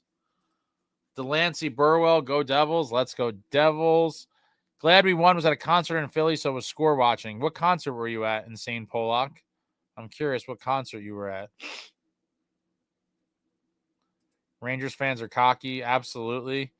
I was so happy when we beat the Rangers 2 years ago. I was ecstatic. Ecstatic when we beat the Rangers. And if you haven't seen it, check it on the channel. I have tons of videos from inside the arena at that Game 7. Tons of videos from outside of the arena with Ranger fans getting taunted. It was beautiful. It was beautiful. Quack Attack. Hey, Ace, met you last night at the Dave show. Was the guard you met walking in. Good show last night. Now a good Devils game tonight. Shout out to my man, George. I believe your name is George. I hope I got that right. I was a little banged up. Had a nice conversation with George on the way into the world's most famous arena, Madison Square Garden, for a night of live music, courtesy of the Dave Matthews Band. It was a phenomenal show, and I hate to say this, but if I'm being honest, there is a mystique and something magical about Madison Square Garden. Now, I obviously the home of our hated rivals, and I hate the Rangers, but I will say there is something magical about the Garden. It is just such a historic venue. So many historical moments have taken place there. I've personally seen, I would say, a ton of different concerts over the years at Madison Square Garden. I have seen a ton of boxing and UFC fights at the Garden. I have seen comedy shows at the Garden. I have seen, obviously, a ton of hockey games at the Garden. I've even seen a few NBA games at the Garden. And just as like a general kind of PSA, if you haven't had a chance to go to the Garden, even if it's not for a Devils-Rangers game, I highly recommend going to the Garden. It is a very special place. And I had a great time last night. So shout out to you, George. Was not expecting someone to approach me at Madison Square Garden during a concert. Was definitely not ready for that. Kind of caught off guard. I was a little banged up, but shout out to you, George. Great talking to you. Kreider, he's very good at tipping. Hopefully Mika's Ziploc bag on the Rangers continues to stink along with Keandre Miller Light. Max. Ace, if you were told we were going to go 4-1 on this 5-game stretch, would you believe it? If I'm being honest, I'm going to say yes. Now, I did not predict that, but I did predict before the Florida trip on video. I predicted, I think, maybe that trip and then kind of the whole record out until Thanksgiving. And listen, guys, maybe it's delusional optimism. Maybe it's my red-colored glasses, whatever you want to call it. I did think going into the season that this team was going to be very good. And even when I was fighting off the Doomers with some of you, left and right, just taking stabs from the Doomers coming out after every loss, I continued to say, I believe in this team. They will be good. It will take time, yada, yada, yada. And so if someone told me they were going to go 4-1, would I believe it? I absolutely would have believed it. Yeah, it wouldn't have been, some foreign thing to me. Is it a little surprising? Sure. But it's nothing that I would have said you're crazy for, because again, I believe in this team, and they're finally playing like the team that I thought they were going to be going back to the summer. Once Fitz made all those additions, I told everybody I expect big things from this team. You guys can say whatever you want.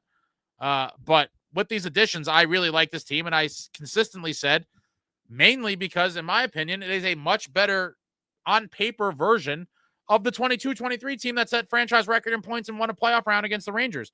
David Chimes, 3-0 Oilers. Rangers fans are too slow for Flames, and Rangers are too slow for Flames and way too slow for Oilers. Jack and Brat going to eat them alive. I hope so.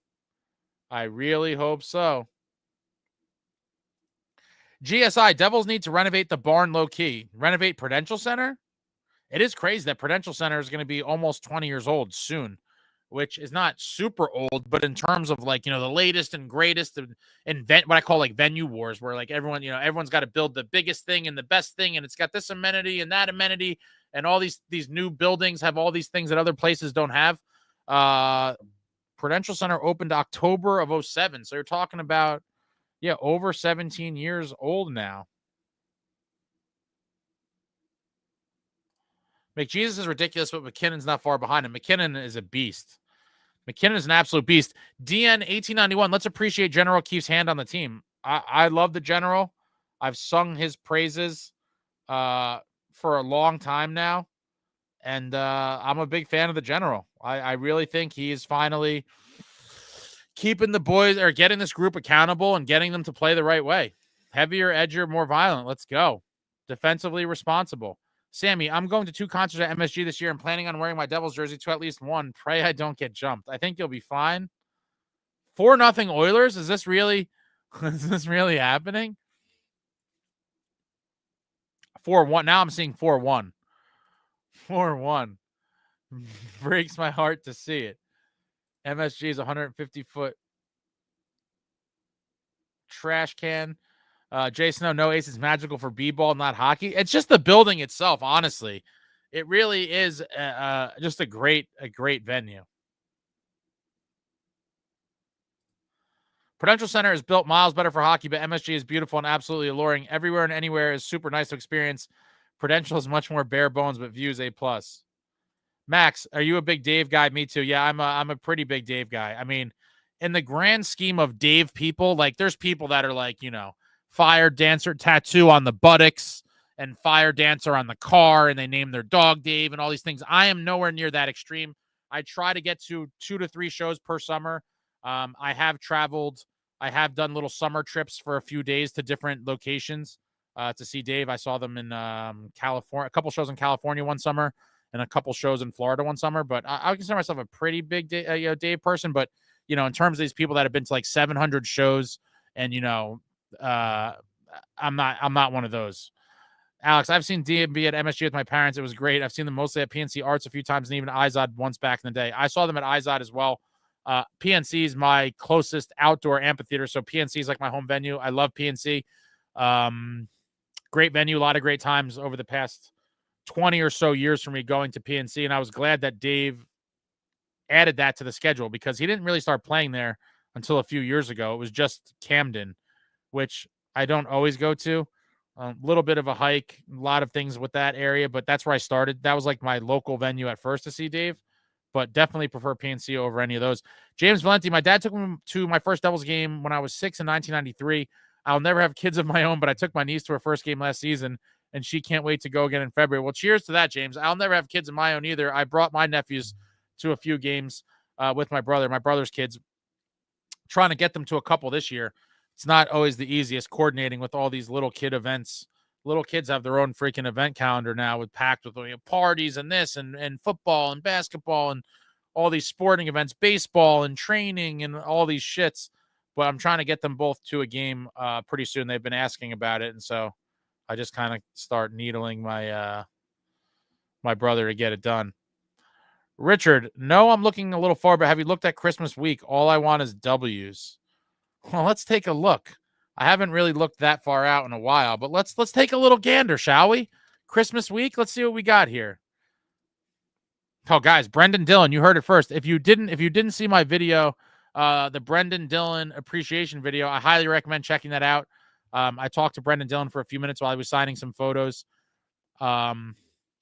And he said that he has that Detroit game circled on his calendar, which is the 29th. So the upcoming Friday, a 3:00 game. Why is that 3:00 actually? What the hell? What am I missing? Oh, it's the day after Thanksgiving, Black Friday.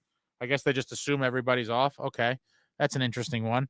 3:00 on Friday the 29th. But Brendan Dillon said he had that one circled on his calendar. So I'm expecting some fireworks there. And then we go to December. Ooh, yeah. Christmas week. I mean, wow. You got the Rangers on the 23rd.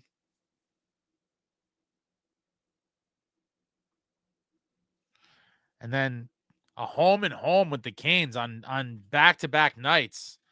Yeah, that's a pretty much an 8-point swing right there. The 27th and 28th, Canes. Wow. Yep, that's going to be a big one. Going 3-0 in that stretch would be something truly special. Joe Mama, Rangers are getting walked.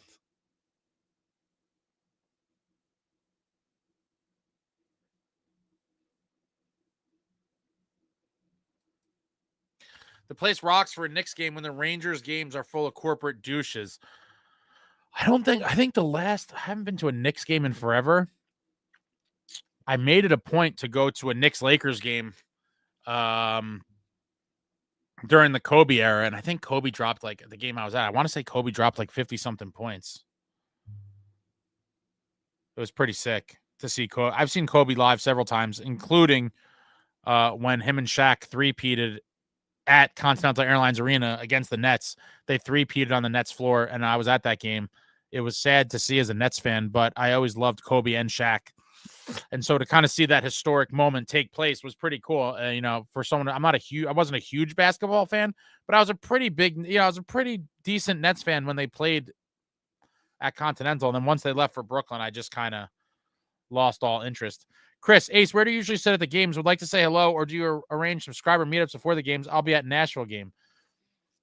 People have asked about this. I'm still trying to figure out what is the best way to do something like this. I don't know. I'm thinking about doing some sort of event, but I just don't know what exactly it would be or yeah, I don't know. I guess the easiest thing would be something at a bar before a game. Probably would be the most logical. So stay tuned for that. I'm trying to figure that out. Yeah, maybe some kind of bar outing or something before a game could be in the cards for sure. True Patriot Ace, have to admit 4-game losing streak and Sharks loss looked like last year real fast. No, it didn't. I mean, I guess it's hard for me because I wasn't allowing my brain to get there because of the time of year. And I kept saying, and I'm not trying to pat myself on the back, but I will a little bit. I kept saying after these bad games, I was like, guys, we have a new coach. We have a shitload of new players. They're playing a new system. And it's, whatever it was, October, early November. How can you remotely be at the ledge this early in a season with this much season remaining? And so that is why I never got nearly down in the dumps like many other people did, because of those reasons and the fact that I did believe this team was going to be good, regardless of some bumps in the road. And I even said, I think going into the season that I anticipate maybe some bumps in the road because of all these changes with a new coach, a new system, all these new players. I didn't think, it was going to happen in one, overnight. I kept saying Rome wasn't built in a day, and revamping a hockey club from one season to the next also doesn't happen overnight. And so I understand why some people were quick to kind of get in that vibe, but I just never really would allow myself to even remotely be wrapped up in it because of all the things I just said.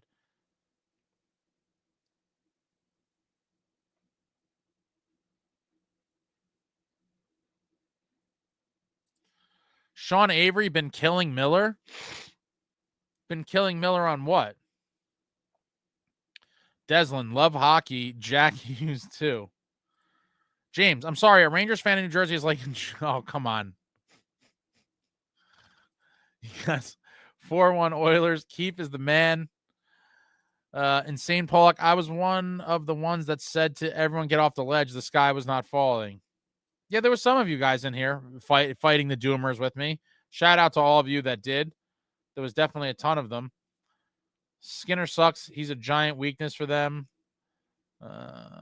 Here we go. Typical Oilers meltdown incoming. I did not expect the Devils to be this good. I'm happily surprised. Gentlemen, I've worn Devils jerseys at the concerts in NYC. You'll be fine. Benjamin, good night. Gentlemen, it's fun at metal concerts. One of the bands I saw, the guitarist was wearing a Lundqvist jersey, though, because they're from Sweden. Jay Snow, oh no, you're a Dave Matthews guy. Ace, I want to see them out in Oregon at the Gorge. The Gorge is in Washington State, I thought. I'm pretty sure it's Washington State.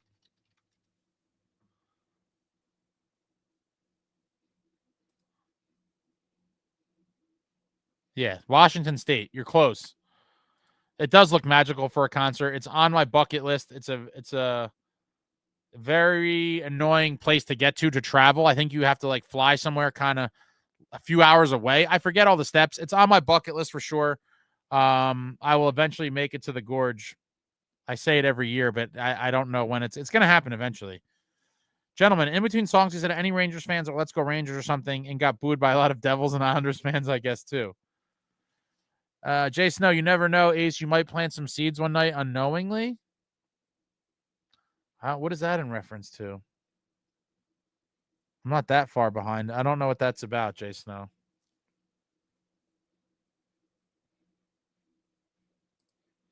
Doug, let's beat the Preds Monday. They're coming off a big win against the Jets. Yeah, hopefully it's just a letdown game for them. They beat the Jets. Hopefully they enjoy that, and then hopefully we pummel them on our ice. Knicks playoffs games are crazy. It seems it on TV anyway. I've seen a couple second clips here and there. I just can't get myself to really watch basketball with any sort of regularity. Evan, I'm a Nets fan. Amagi, told you, Ace, you should really do the Devils group ticket thing. You arrange it and people buy tickets through the provided link. You could coordinate with the staff too for high five tunnel or other perks.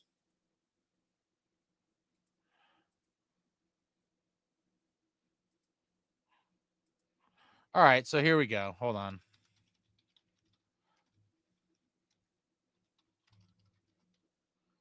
All right, so I guess I'll just start my preliminary research here.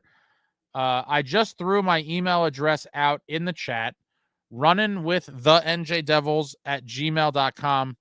I'm going to say, if you are genuinely interested in something like this, no matter what it is, some kind of live event, email me something about it. It doesn't even have to be a long email. Just email me at that email address and say, I'm interested in a meetup. I'm interested in a group outing for a game. I'm curious to see what happens.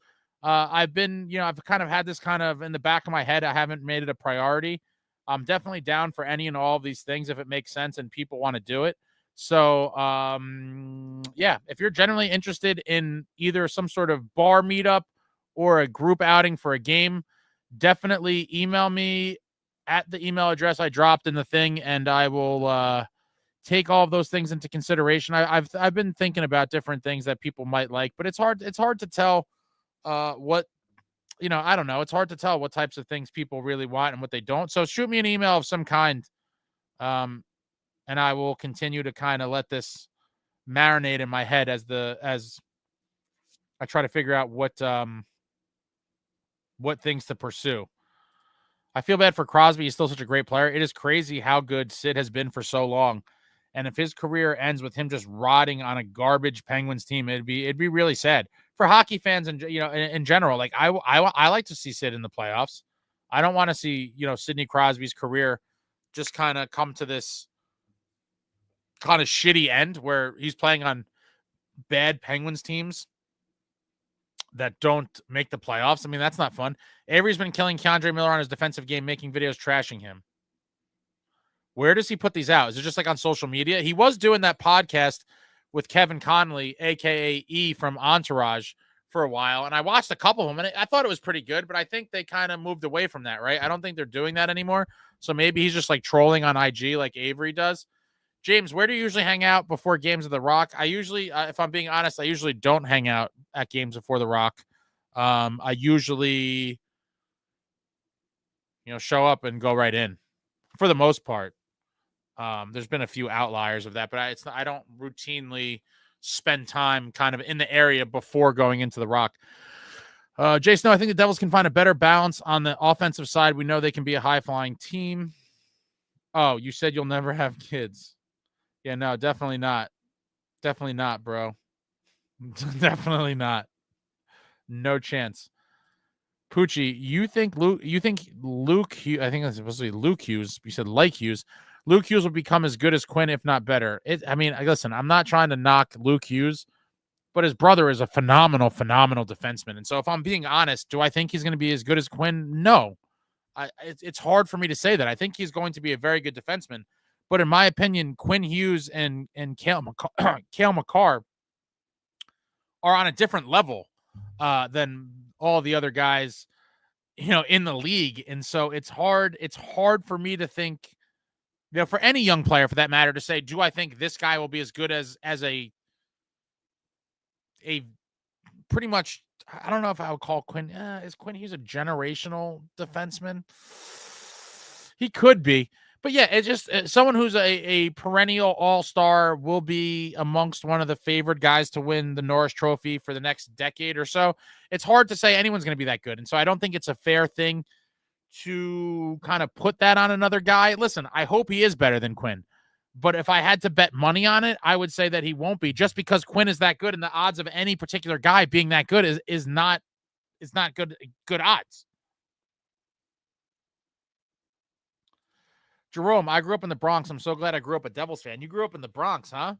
So I guess you're a Yankee Devil guy. No, I get it now, Jay Snow. You're bugging. I get it now. Always attack the Doomers. Select a boy for real. The Devils need to start winning more at home. Sure, I would love to see it. We got to raid a Rangers game. Hard to raid or flood anything in there, though. Got to do it at a bar if you get enough people. Max, one thing Devils management needs to fix is allowing other teams to have a group outing and take a picture on our ice. I hate to say it, if you haven't figured it out, Max, I know you're a younger guy, but if you haven't figured it out yet, you certainly will in the next few years. Money make the world go round, my man. And part of the world going round is opposing teams buying group tickets and taking a picture on the ice. If you're paying money for that, the Devils, come one, come all. Jersey Roots, like and subscribe to the show, or else chronic diarrhea. Thank you for that. I don't want anyone to get chronic diarrhea. That's a horrible thing to wish on people. But I really would like your subscription or your like. Thank you for that. Hit the thumbs up. I want to see Sid back in the playoffs, except for on the Rangers. No, obviously, if Sid, I mean, obviously it's not going to happen, but I would freak the out if Sid was ever a Devil. Obviously, that'll never happen. But I would, if Sid was to leave, a lot of the people or a lot of the chatter has been rumored to the Avalanche, and I would love to see him on a Western Conference team. I wouldn't want to see him in the East, but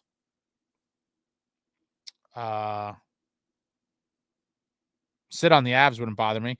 The group ticket method seems easy since you just communicate with a rep, like when I got a message put on the Jumbotron one game. We definitely need a Devils Mafia social club somewhere. How much longer does Mike Sullivan last? Let me see something. I think a lot of Sullivan is going to depend on what Sid thinks of him. I do think at this point Sid has a lot of clout, obviously league-wide, but specifically within the Penguins organization. And I feel like Sid could almost single-handedly save or sink a guy like Sullivan. I could be wrong, but I could see if like Sullivan was Sid's guy, like if Sid really liked him, I could see Sid going to, management or the owners and being like, this team is broken for XYZ. Don't fire Sullivan. He's not the problem. I could see that. Now, I'm not saying that is the case whatsoever. I don't know anything about the inner workings of the Penguins and the situation with Sullivan, but I could see a situation like that potentially keeping him around much longer than he may have been otherwise.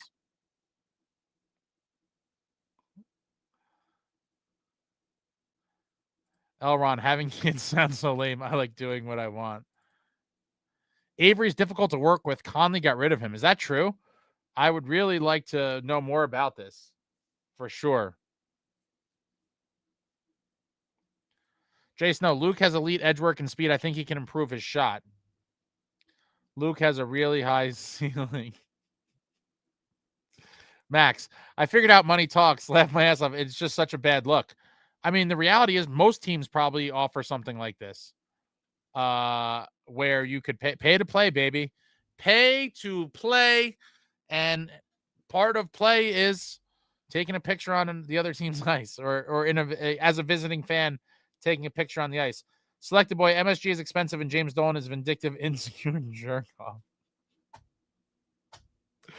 Oh, man, I think all Rangers and Knicks fans hate Dolan, too. I'm surprised no one's tried to kill him yet. I mean, I think the low point was I remember a couple years ago, he had former New York Knicks legend, Charles Oakley, kicked out of the Garden And then I think in the same season, he refused. They didn't let Spike Lee go through the media entrance, and that kind of started a thing too. Oh, shout out! A couple of people emailed here. Okay, I'm keeping an eye on the email box. I haven't read them yet, but I saw a couple popped in. I'm curious to see. I'll talk about this one more time towards the end here. Chad, didn't know Perk Shuskin was playing back with Colorado. Good for him. Hopefully he keeps it together. Husky, let's go. Nice to see Kobe get more violent tonight. Wasn't our best, but get the W. I'm all in with this team. Yeah, Husky, I absolutely love this team. I do think they are built for playoff wars with a couple small tweaks. I really like our chances of going on a deep run, but it starts with solid goaltending, good defense, and a balanced attack. And I think we check all those boxes. Ron, have you looked into club seating yet? JD, Sid would look good as our fourth line center with McDermott and Tatar. Sid to Colorado's rumor only because him and Mac Dog are boys. Yeah, I know they I think train together in the off season as well. I think they're from like the same part of Canada, maybe. Gentlemen, I'd say Penguins sucking isn't really anything to do with Sullivan. It's the team. And if Sid conveys that message, I could see Sullivan being spared potentially. Oh, sweet. Which club and how'd you like it? Pier Club.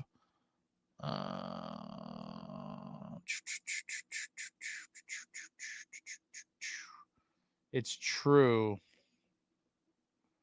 Select what is that in reference to? I'm just trying to. Oh, about Dolan. Yeah, terrible.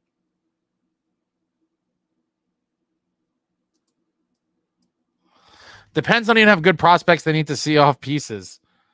Well, listen, if they go into full sell, if somehow they can make it work, you guys know we talked about this last time. I would love Gino Malkin. Send me Gino all day, every day, and put him on a line with Brodeur and Jack, and that'd be phenomenal. Yeah, it felt super weird going to the VIP entrance, having a doorman telling me where to go and everything, but it was a great experience. Yeah, they call that the Amagi experience. He's just feasting up in all the clubs all over the arena, and banned a longtime Knicks fan who told him to sell the team. Yeah, Dolan is like a child. He's just like an immature child billionaire. It's great energy, looking down upon all the peons that don't have all you can eat food and drinks. Oakley owned a car wash right near my crib. Rangers getting bent over. Dolan has hung a Rangers banner at MSG regular season champions. Yeah, it's pretty sad. That is pretty sad. Penguins got dusted by Utah. It's just sad. The food was great. It's going to be hard if I can't snag those tickets again. Yeah, once you go VIP, you can never go back, Ron. That's the thing. It's hard for me now. I've been very, very spoiled the last few years. It's one of those things like I don't want to go back.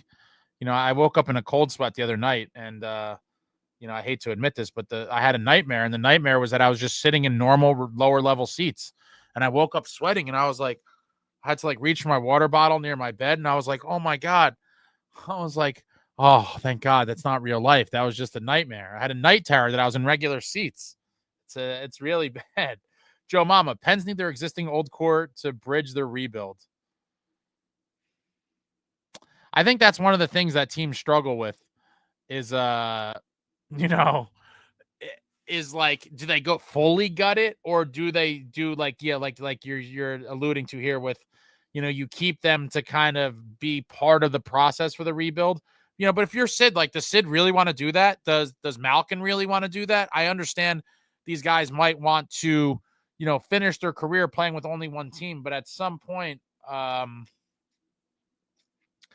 you know, I would say if I can only speak for myself. If I was a player, I would say, you know, I would have loved to finish my career here. But with that being said, I am not trying to spend the last 2-3 years of my career playing on garbage teams that have no chance of making the playoffs. I would rather go somewhere else where you have an opportunity to at least play in the playoffs, if not go to a team that on paper looks like a true contender. And I don't know what Sid's situation is going to be, or Gino. Maybe they both stay on the sinking ship forever, or maybe they both, you know, go their separate ways and go for and play on other teams. Jason, I missed the game today. How was it? It was phenomenal. A New Jersey Devils 3-2 victory, survived a onslaught from the Caps in the third period. Not the prettiest win, but a beautiful, ugly win, if that makes sense. Send Jack to train with Sid and MacDog, 2 elite centers. I think they would. I think he would be embarrassed in the weight room, to be honest. I think those guys are animals, and I think they get after it for real, for real.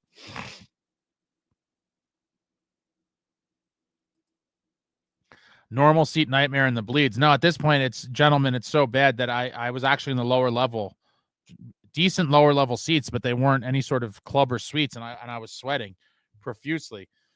Gino looks pretty shot at this point. I don't know if I'd want to give up a lot for him. I mean, does he look shot? I haven't seen a ton of him, but I do think I think his production's all right. And I do think, like many other players, a change of scenery. I mean, yeah, he has 5 goals and 15 assists for 20 points. I mean, my God, he's almost a point per game guy at age 38. If the deal made sense, I would take a shot on Gino all day, every day. Proven winner, big guy, has been around. I think him on a line could be very good. Ace, if you were the owner of The Rock, what kind of quality restaurants do you put in? Ooh. Do you mean like actual restaurants or like food stands, like on the concourse?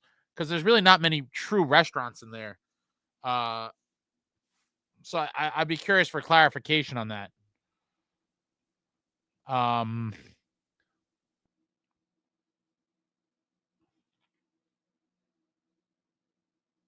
But I'd definitely try to put a lot of interesting varieties, even if they were just stands, food stands. Yeah, I would try to get, a little crazy with it. Like I would try to get Carbone. I don't know if you guys are familiar with Carbone, but they're part of a pretty big restaurant group. Like I would try to have a Carbone stand where they might have 3 or 4 different dishes. Maybe, maybe they develop some kind of pizza, like a brick oven pizza or something, or you get a certain portion of the spicy rigatoni, something like that. Maybe a side order of meatballs, but I definitely try to get something like a Carbone. I definitely would try to get some sort of, I'm trying to think. I mean, shit, even like something like Jersey Mike's would be a huge improvement over some of the garbage in there. Yeah, I would definitely take polls of fans, but I do think like something like a Jersey Mike's you couldn't go wrong with. They briefly had Tony Baloney in there. I think earlier on in the Rock, I don't even know what year it was, but they had Tony Baloney's, which I liked, but it's been a rotisserie of kind of revolving things. But I would definitely look for things that I thought the fans would enjoy that made sense.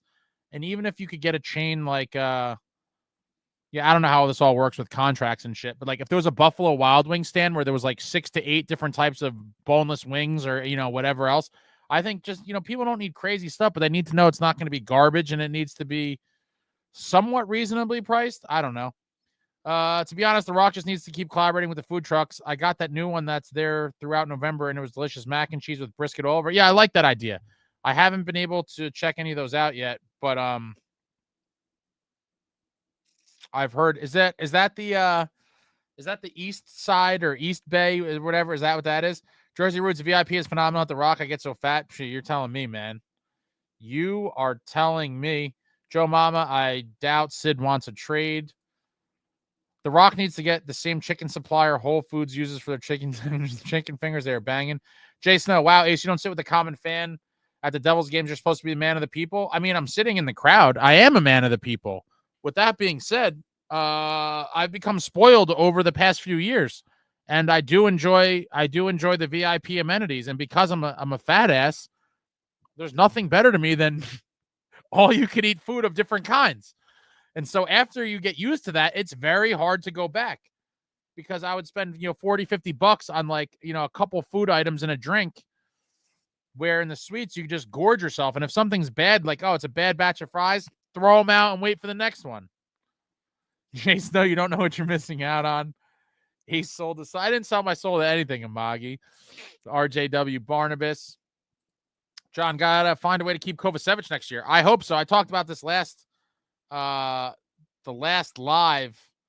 I I think because the young defenseman we have waiting in the wings and what other teams are going to offer Kovacevic, it seems more than likely that he will not be here beyond this year. I mean, that's just the kind of painful reality of the situation. I would love for him to be back. I love what he brings, and I don't think, there was really any other defenseman that kind of play the game he does, and I obviously like that game. I'm a barbarian. Neanderthal hockey, heavier, edgier, more violent, and Kovacevic definitely is that.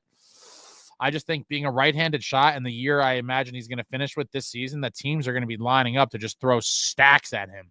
And it's going to be life-changing money for him. He was making league minimum now. I imagine he's going to be getting deals of, $4 million a year with some term. He's only 27 years old. Ron, I'll be honest, I drop off a pinky toe for lifetime season tickets in the Pure Club. He sold out for good food and drinks. How much are the Pure Club tickets? One of these guys will tell you about that. I'll be in the Pure Club Monday. It's great, but dude, season tickets would have me gain 50 pounds by April. Yeah, it's bad. It's real bad. That sounds good. You get them for 90 to 100. Paul Zinski, hot take, but I don't like lower level. It's more socially acceptable to have a few and tell the ref what I think in the upper level. Fair point. I've been, over the years, it's been a while, I'm not going to lie, since I've sat in the upper level. But, throughout my life, I've sat in pretty much every seat in the arena from, center ice lower level, center ice upper level, corners, last row in the building, corners lower level. And so I have definitely sat in every seat there is to sit in. And I definitely, I'm not one of like the referee yellers per se, but, if that's your thing, I totally get why you'd rather be upstairs with maybe like-minded individuals. Got to have lobster rolls. I am a strict no seafood guy. I know that might come as a surprise to many, but seafood is not for me personally.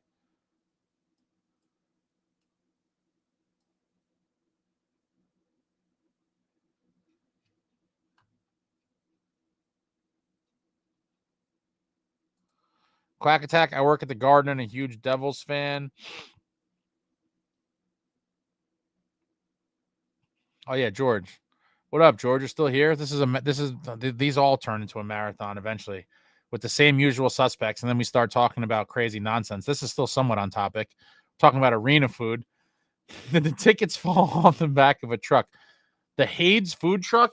Where exactly is this? Is this inside the arena, Amagi? Jersey Mike's is disgusting. I would say that's slanderous. Jersey Mike's is disgusting. In terms of what it is, I think Jersey Mike's is very good.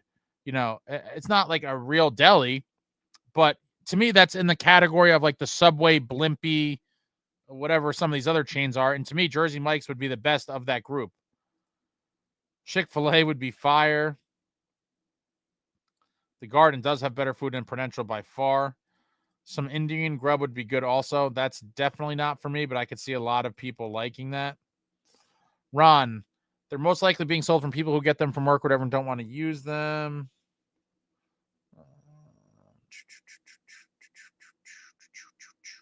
We could keep him with a bridge deal. I don't think Kovacevic is taking a bridge deal. I don't see it. Hold on, let me see something. Kovacevic is not entertaining a bridge deal. Oh, yeah, no. Unrestricted free agency. There is no such thing as a bridge deal. Yeah, he's going to get life-changing money.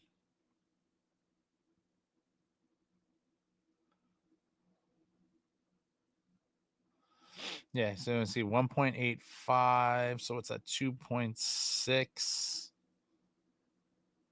Yeah, he hasn't made a ton of money in his career. I mean, obviously he's not hurting for money, but he hasn't made a ton up until now, and that's his career payday. He is not taking a bridge deal whatsoever. This is going to be a nice contract for Kovacevic.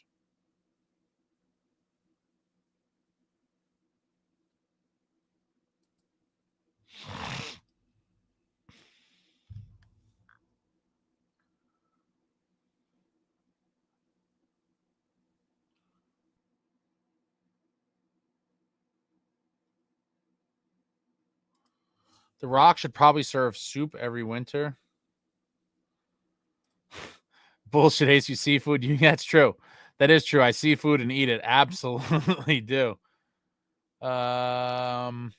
Jersey Mike's is banging. Always get hot subs, though. It's interesting. I usually get the same couple cold subs from there. I think I did get a cheesesteak from there once, and it was pretty good. But I typically either get the Italian, which I think is the number 13, or the roast beef, which I think is the number 6. Yeah, I think Jersey Mike's is pretty solid for what it is. Hade's food truck is on the main concourse, very close to the top of the escalator at Citizens Tower before you get to the second largest Devil's Den. No fish tacos for me. Oh, yeah, but I don't know what made me think of this, but do any of you guys mess with any of you guys surf taco fans? I'm a huge surf taco guy. Love me some surf taco. I would try to get surf taco in the Rock. Yeah, I wasn't really planning for it. If I had time to sit down and really marinate these ideas, I would be hitting up tons of food places to have stands in the Rock. And surf taco is 1,000,000% on my list of places I would reach out to. You think Lazar comes back this year or just plan for him out long term? Got to rework that fourth line. I think he's, who knows? He made that Twitter post that was like, see you later, or see you later in the season. So maybe he is back, but I don't think he's back until something like March or something. So at this point, and you never could know for sure how that's going to go. So in my opinion, Quack Attack, I think Fitz has to just maneuver as if Lazar's gone for the year. No matter what he's been told by doctors or whatever, you have to, because it's a fourth line piece. It's not like we're say overreact and you need to replace a huge, like a top producing player in a panic. I think Fitzy has to maneuver as if Lazar's gone for the year and try to figure out how he's going to supplement that fourth line. I'd rather starve than eat Jersey Mike's. Those fake cold cuts are $20 for a hero. I mean, their cold cuts are definitely more legit than any of those other like fast deli places. Jay Snow, something happened with Jay Snow. He's very down on Jersey Mike's.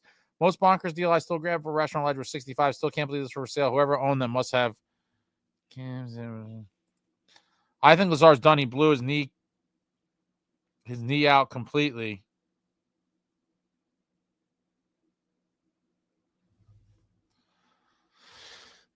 The Chipotle chicken cheesesteak is good. I've only had surf taco once, but love the shrimp burrito, but so expensive. You're Mr. I mean, dude, what everything's expensive now. Someone just pointed out, yeah, Jersey Mike's for the big sub is like $20. I didn't think surf taco was that crazy. Dude, even McDonald's is expensive now, Moggy. What the hell are you talking about? I went there at one of my boys the other day. We didn't even gorge ourselves. It was just a quick little late night snack, and I think it was like $36 for the two of us. There's nice fish tacos at the Rock. Surf taco, very Tom's River. Listen, I love going to different Jersey Shore spots in the summer. And I first became a surf taco fan when I was at my buddy's family shore house in Point Pleasant. Since then, I've been to surf tacos, pretty much probably all of them at this point. I've been to the one in I think there's one in Belmar that I've been to. There's one in was that Long Branch? I went to one in some really weird place too, like Jackson maybe. But I'm a surf taco. I'm a surf taco guy for sure.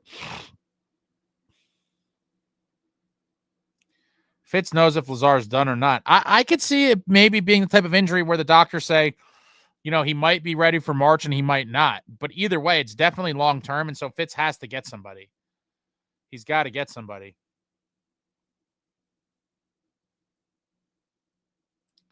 Being in, I've never made it. Do they have any good pizza?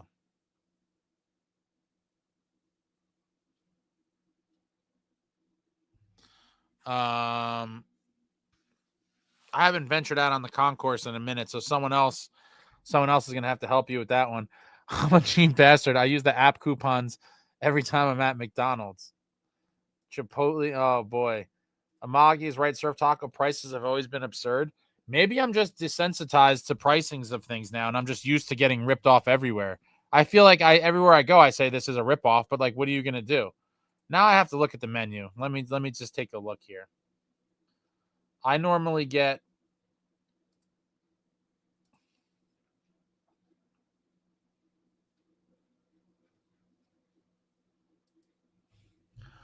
let's see, I'm doing the order now.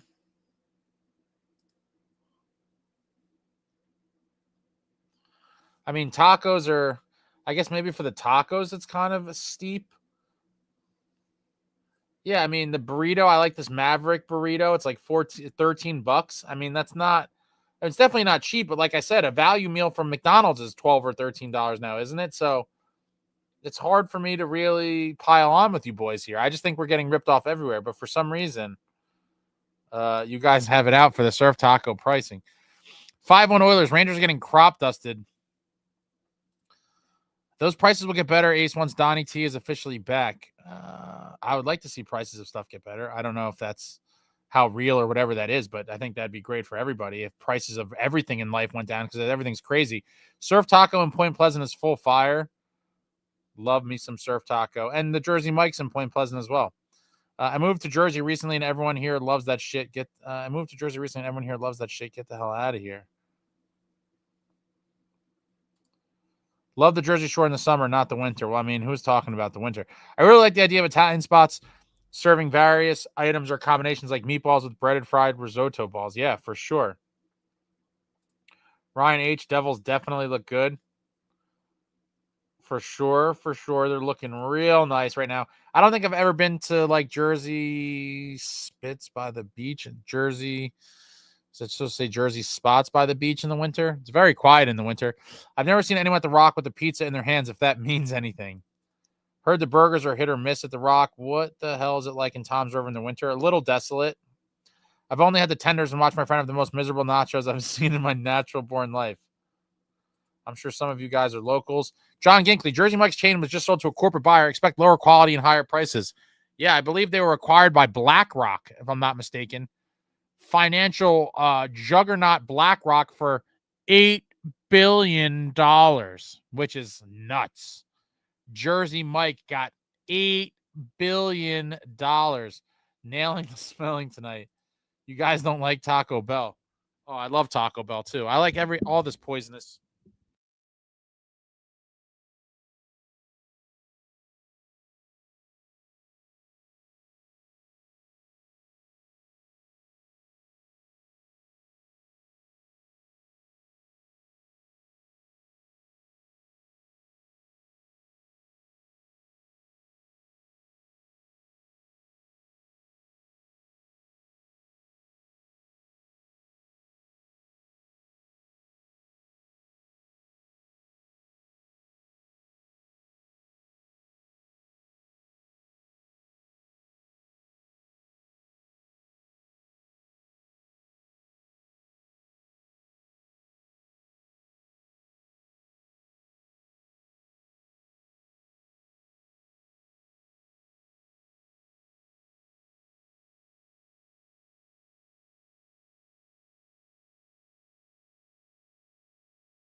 All right, should be working now. I got to stop touching it, but it's really sensitive. Can you hear me?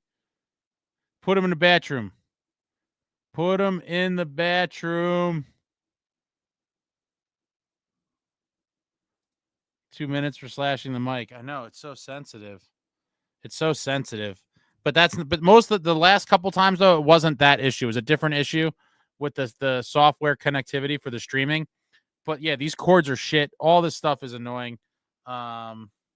I need to get like industrial strength where if I like whack on, if I just hit it hard or something or just move it, it's not so sensitive. Yeah, it is. It is. It's hard not to touch the mic sometimes.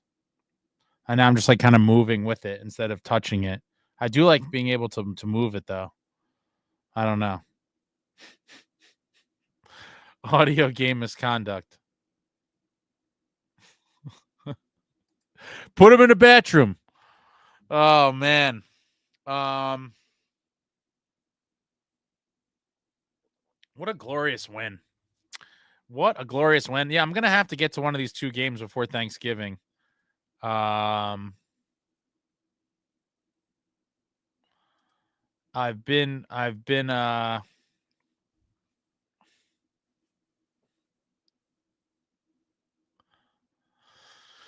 yeah, I'm gonna have to go to one of them.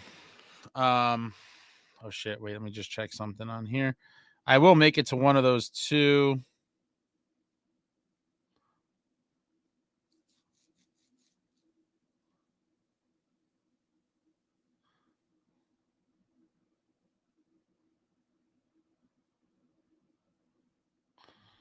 All right, anything else? I think this is the everyone knows now. This is the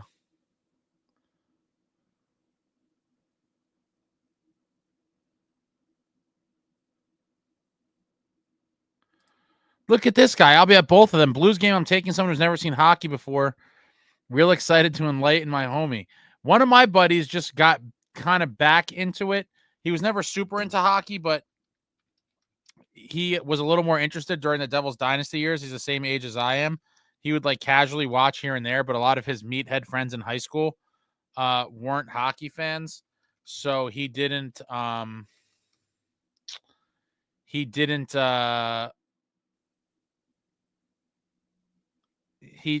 really get into it that much, and he randomly got asked by another one of our friends to be in a fantasy hockey league. So now he's paying more attention. He started watching Devils games, and he's like, "Oh man!"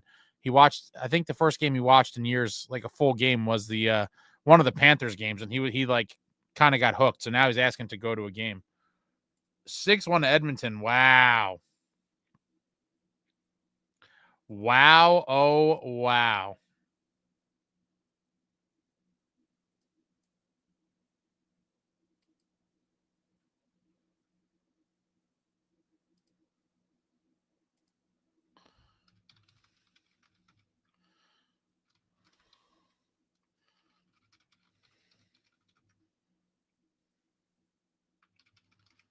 Oh, I'm trying to pull something up here.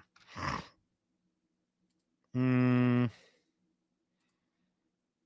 did you get the Taz? When did you get the Taz photo in net? I got this years ago.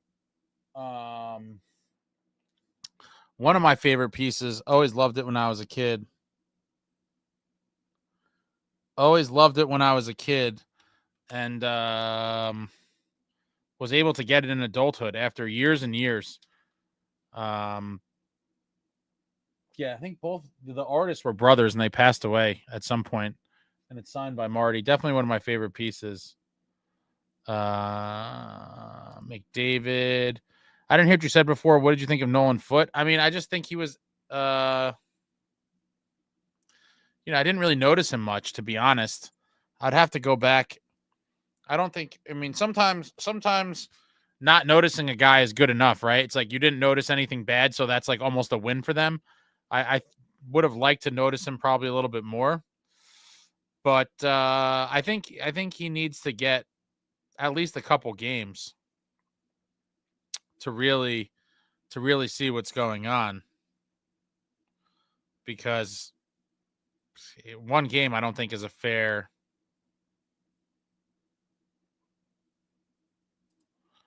tryout. Did you ever try one of the lower level tables? I think I did that once, like forever ago.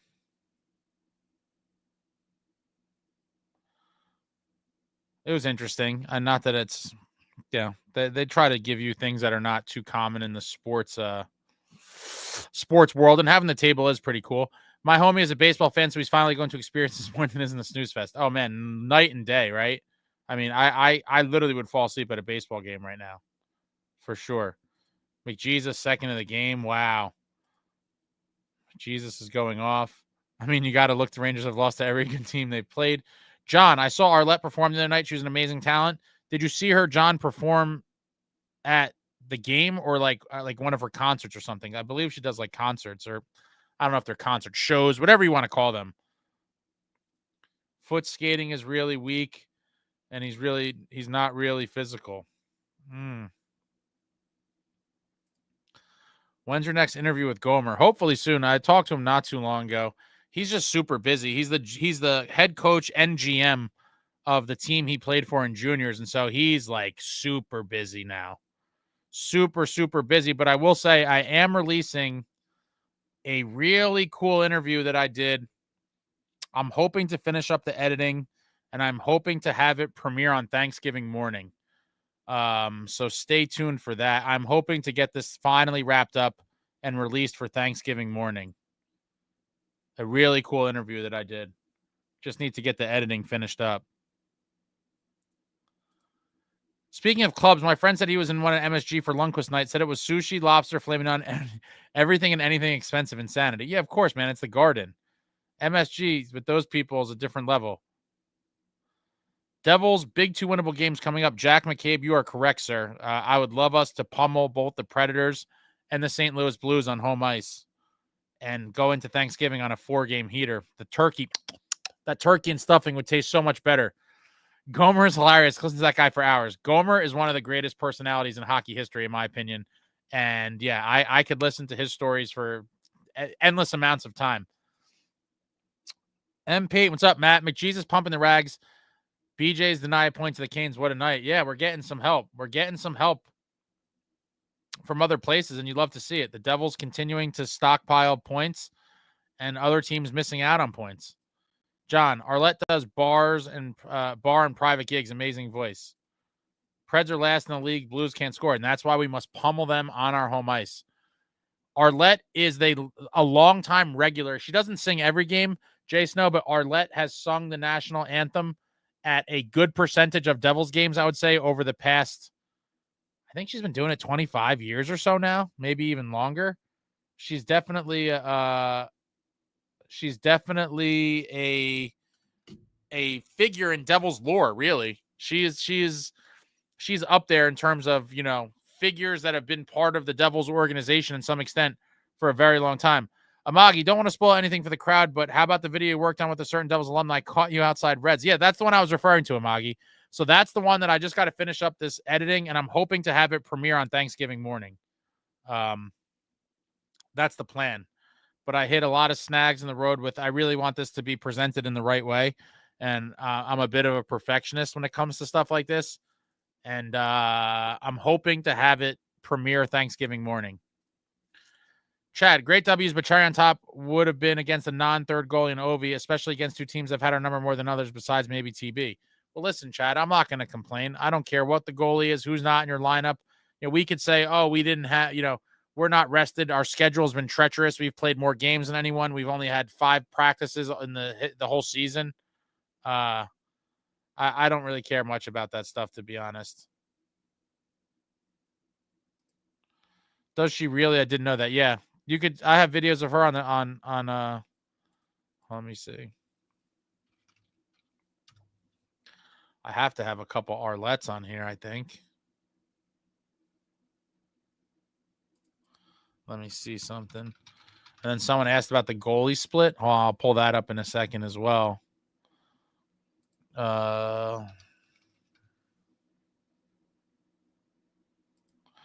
Here we go. I'm going to give you the link in description.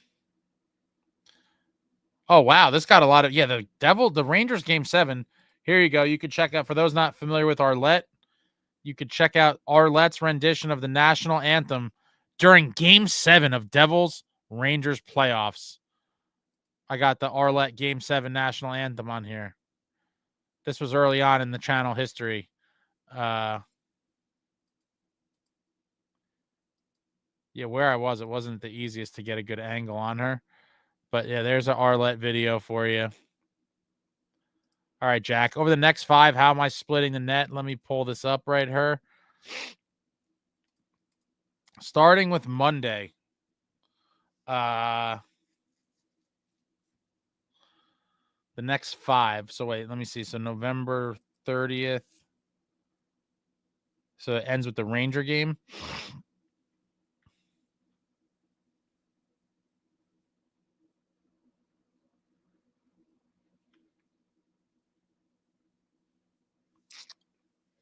I'll tell you this. I'm only giving Allen one of these games, period. So I got to look here. If it's up to me, I'm going Markstrom on Monday against the Preds, Markstrom on Wednesday against the Blues. Then I'm giving Allen the game in Detroit. On the 29th, I'm going Allen there. And then 30th at home against Washington, I'm going Markey. And then at the Rangers, Monday the 2nd, I'm going Markey. So I'm going Markey for every game except the Detroit one. I'll give Allen that one. That's how I would split those games. Amagi, I got his jersey signed and framed on my wall, so I'm excited for that video. Oh, it's a pretty good one. My proudest moment in channel history thus far, for sure. The coolest thing for the channel and for me personally, by a long, far margin. Games against Preds, Blues, Wings, Caps, and Rags. Yep.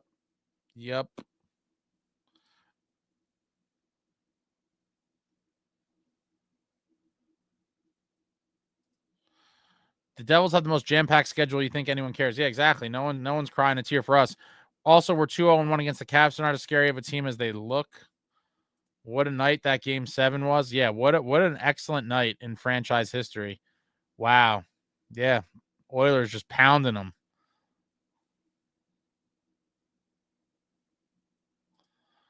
Keep it up. Run with the Devils is going to be you. Running with the Devils is going to be you in the press box at away games. I mean, maybe. I probably could get to away games, but maybe we'll try. I have a lot of things up my sleeve. Everything just takes time, and or money, but hopefully in time, a lot of the ideas and things that I have come to life, and I think some of them will. John, Arlette told me she was there for the 03 Cup, but Lou didn't give her a Stanley Cup ring. That's an interesting one. Because she's technically not a team employee, and that's how it works. I mean, if it was up to me, I think I would have given her one. But, it's not up to me. It's up to Lou. Lou was the big dog.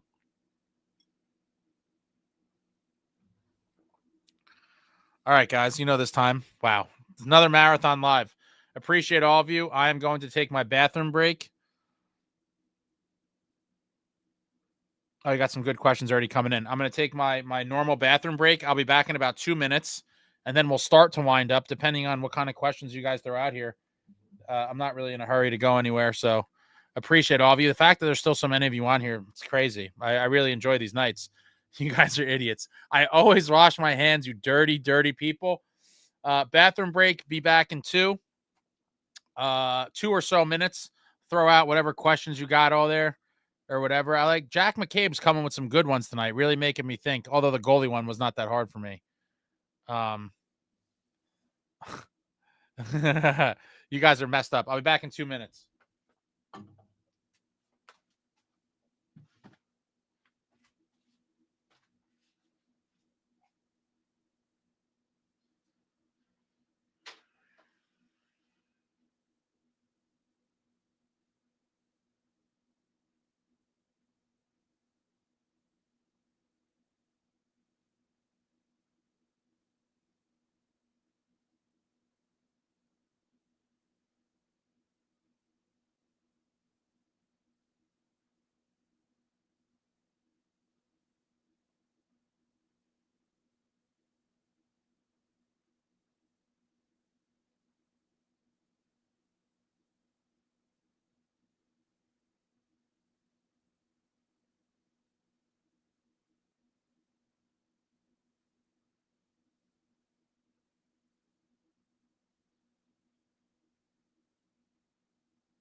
If you guys haven't checked it out, definitely check out Marty's Vodka, Dirty Devil. Very good. I'm starting to develop a little bit of a problem, I suppose. These bottles are going down at an alarming rate.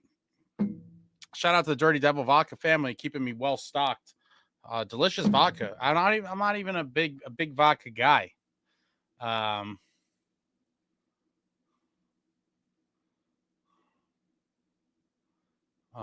trying to find my place here again.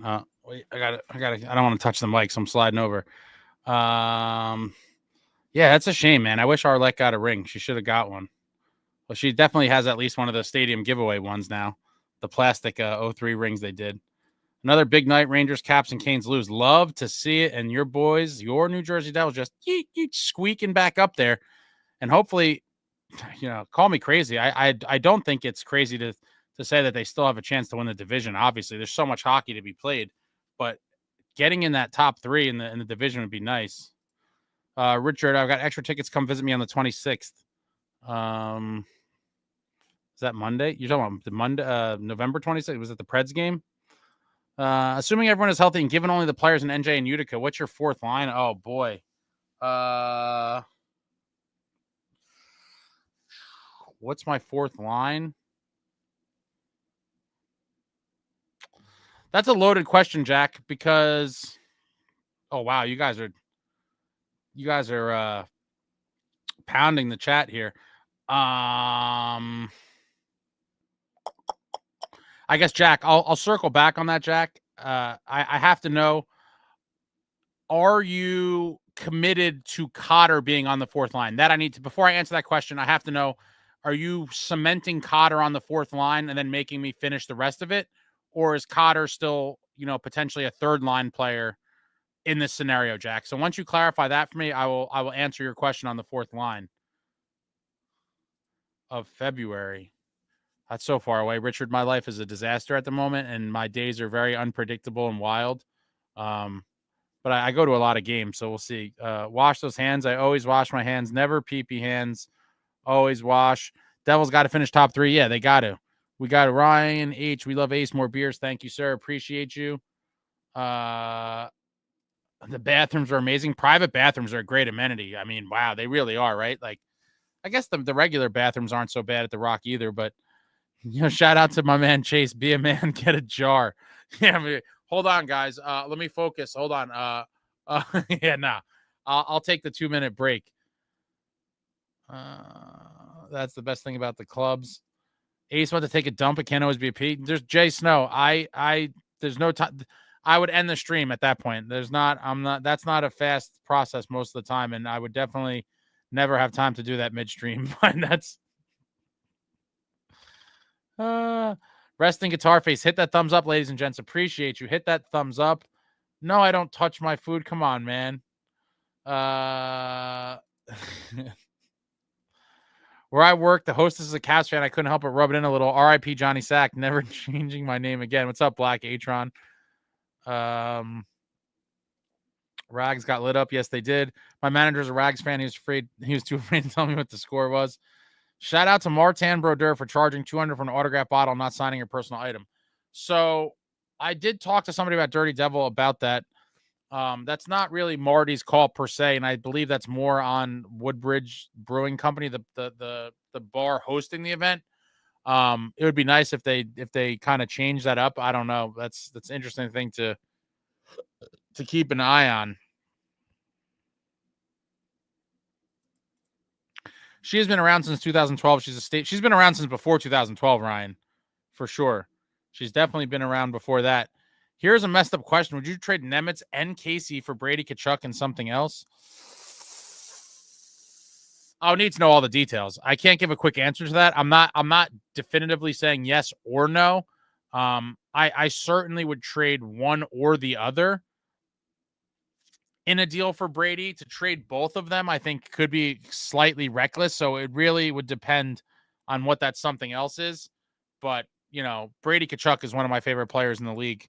Not on the Devils. And I do think he would be a piece that would put us over the top, in my opinion. I mean, if we were able to I mean, even in your, let's just play your hypothetical, even if it was just, and I'm not saying to do this, right? So don't run with this and flame me, but let's just, for argument's sake, say we traded Nemitz and Casey for Brady Tkachuk, right? Essentially, and again, you'd have to be some other things for the cap to work out. Obviously, Brady makes a ton of money, and so it couldn't be that. But let's just, for the sake of this exercise, pretend that it could. To get Brady Tkachuk without trading any of our roster pieces or any significant roster pieces, Brady on that wing with Jack and Brat. I mean, my God, I believe we would, by Vegas odds, we would probably become Cup favorites, excluding Cotter. Okay, so back to Jack. Excluding Cotter, I think he's better than that. But if you think he's a fourth liner, you could put him. No, I said going into the season, I didn't expect Cotter to stay on the fourth line. So for this argument, but for this conversation, Jack, we'll say that Cotter's not going to be on the fourth line. So if I had to make a fourth line of the pieces we have right now, my God.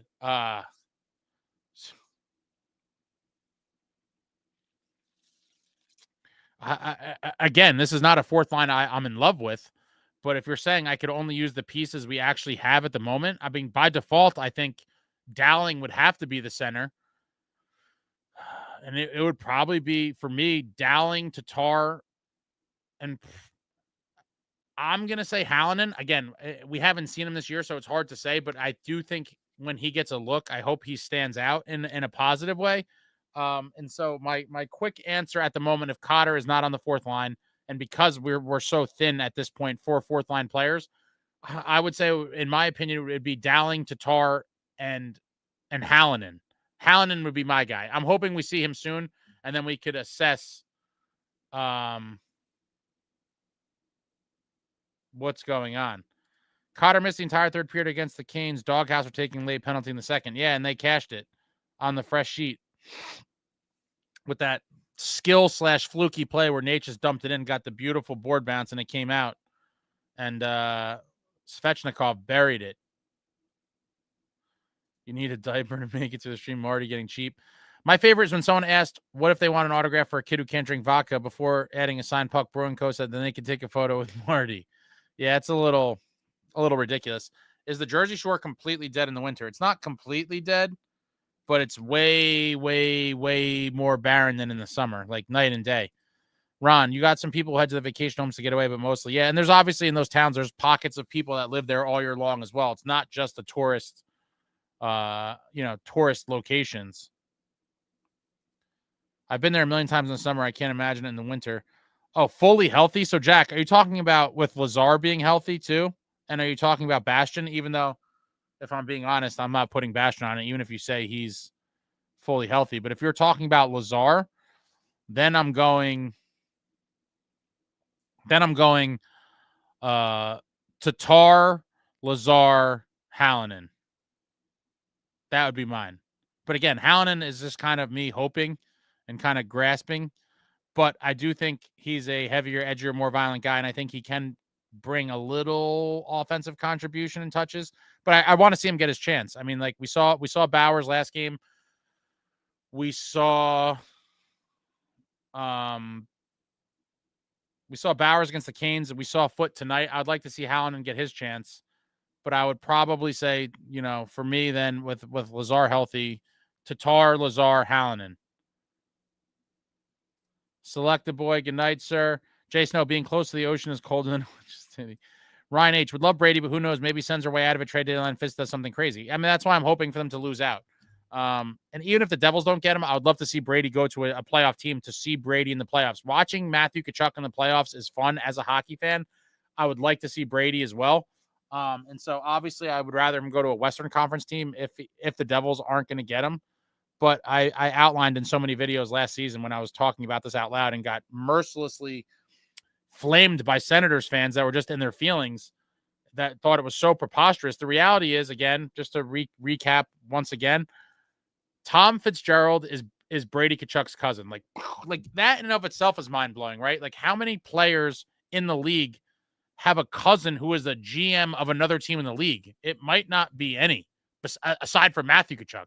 That might not exist for any other player. Furthermore, Brady Tkachuk's wife is from New Jersey, so bang, we're hitting out of the park with that. They have a newborn kid, in-laws close by, babysitter, all that stuff, family time. Love to see it.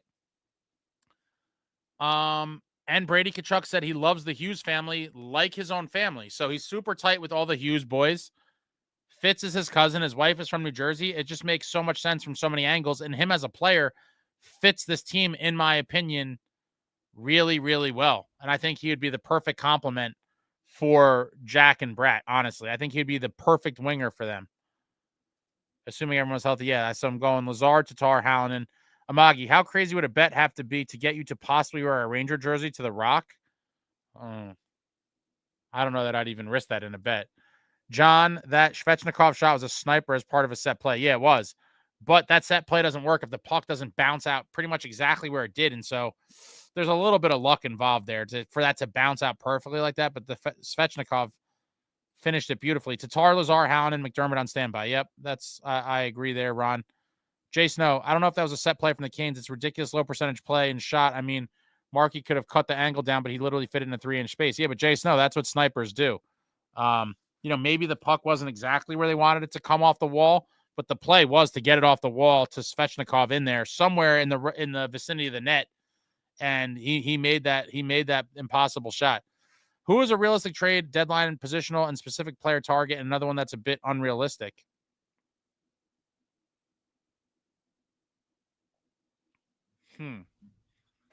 Well, I think realistic is a fourth line center, and I don't know that Fitz even waits to the deadline. He was already in Boston last week scouting, so I don't think he's going to wait that long to pull the trigger on a fourth line center. But that would be to me the realistic, pickup is a fourth line center. As far as a more unrealistic one, I would say a top six guy, a top six winger, preferably a bigger variety. But a guy, again, assuming they can make the financials work, a guy like Malkin, if the pen starts selling off, I don't think Stammer's going to leave Nashville right away, but Trotz is already talking about going into rebuild mode, which is psychotic considering they were a playoff team last year and got Stamkos and Marchessault this summer.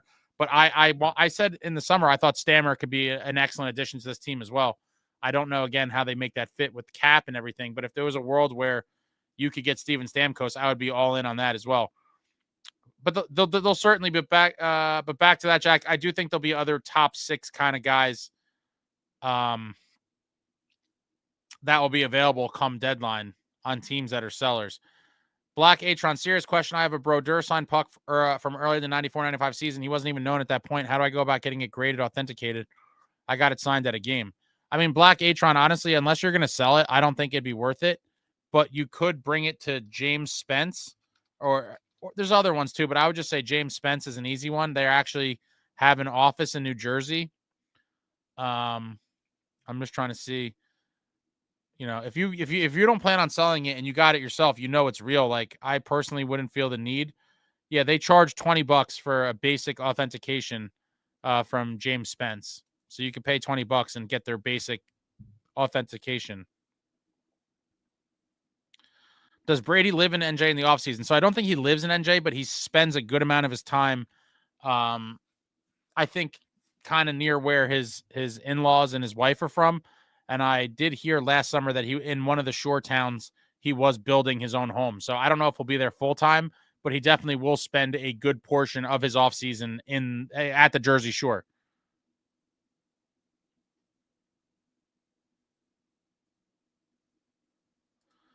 Have you heard about the Zegras trade rumors? I know he's close to the Hughes, but I'd obviously love Brady. Zegras is not doing too hot with the Ducks at last check. I like Zegras. I don't want him for the Devils. I don't think he fits the bill of what they need. And to me, he's another one of the more skill finesse guys that doesn't really have a lot of grit. And at this point, I think we have all the skill and finesse we need. And I would rather get other guys like more in the Cotter Nason realm. Heavier, edgier, more violent. Ron, Preds gambled and they buried their cup chances for the next 5 years, it seems. Yeah, I mean, it might be. I don't even want Stammer. He's been not good at all, 5v5. Okay. It sucks for them, but that's the risk when you go for money and not for winning, especially for the money he's making. Yeah, again, like I said, if it made sense. Now, for it to make sense for me, it would probably involve some level of retention. John, JSA is on Route 202 in Parsippany. I've been to their offices several times. Jay Snow, I thought Brady was training in NJ in the offseason. Yeah, I don't know if he's there full time, but he's definitely, he skates at rinks in New Jersey, and especially after his house is built, I'm sure he will spend a good chunk of his summer in New Jersey. No way I want Zegras. Yeah, I'm with you, Jay Snow. He's a small, slight guy who's injury prone. Amagi, I would have killed for Marshy. Can't spell that dude's last name yet. Neither can I. A lot of S's. I do wish we had Marshy. Yeah, maybe he's a guy. Conn Smythe winner. Maybe he's a guy, but I just don't know. Is after just signing him, is Nashville really going to bail entirely? I suppose it's possible, but maybe they'll wait. They'll give it one more year if they flame out this year. But I don't know what he signed for. I mean, his deal's not crazy. Yeah, his cap hit is 5.5.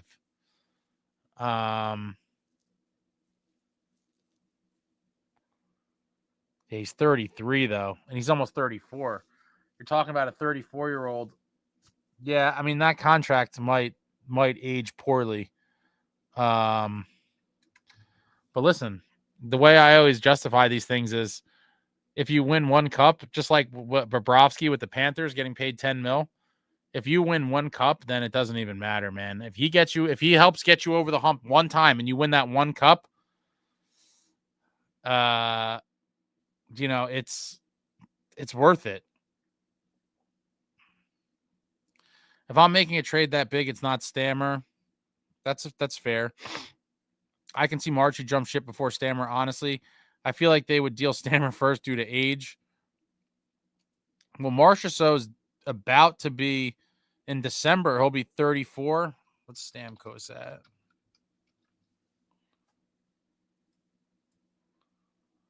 Yeah, I mean, Stamkos is not much. He's going to be 35 in February, so Stammer's like 10 months older than him. I agree. We need another big physical guy. We're missing a sniper. John Ginkley, Ace, would you move Kova at the deadline to get value? Absolutely not. I am in win now mode, and my team is much better with Jonathan Kovacevic on the roster than it is without him. And so that's all good and fine. Even if we lose him in free agency, I say we are taking this ride into the playoffs with Kovacevic, hoping we keep him. But if not, it is what it is. I am not moving him for value whatsoever. And if somehow that does happen, I will be fucking livid if they cash him in. I just can't see it. I mean, I don't even want to think about it because I'm seeing red right now thinking about it. If they traded Kovacevic at the deadline when we're obviously going to be, in a position to firmly lock in the playoffs, if they trade Kovacevic, I might riot. I might riot in the streets. God, no. I'm with you. Is Brunette in the hot seat now? Probably. I don't see how that how he's not. Ryan, no way he's one of our best D guys. Yeah, I'm a firmly no chance. If you move Kovacevic, that would be riot-worthy stuff from the fan base. Ron, moving Kobe at deadline would get Fitz fired. I don't know if it would, but it certainly would be a fireable offense in my book. Jersey Roots, supposedly Zegras is a tool in the locker room. I mean, it doesn't surprise me. And I hate to bag on the young kids or the modern-day athletes, but it seems like a lot of these young guys are kind of immature and whatever else. And I just, I'm an old man now, guys. I grew up watching veterans, old school mentality, and I don't like any of that stuff. And so when I hear stuff like that, it's a firm turnoff to me. And I want more of the old school guys like Dylan, like a guy like Brendan Dillon, great voice in the locker room. Give me another guy like him any day. Amagi, I ordered a Hockey Fights Cancer Kovacevic jersey, so Devils aren't allowed to move him for another 5 years at least, or I'll hit Fitz with DDT. Ryan H, is Aiden Hill a free agent this offseason? If he is, maybe look into the terms. Well, let's see. Aiden Hill contract.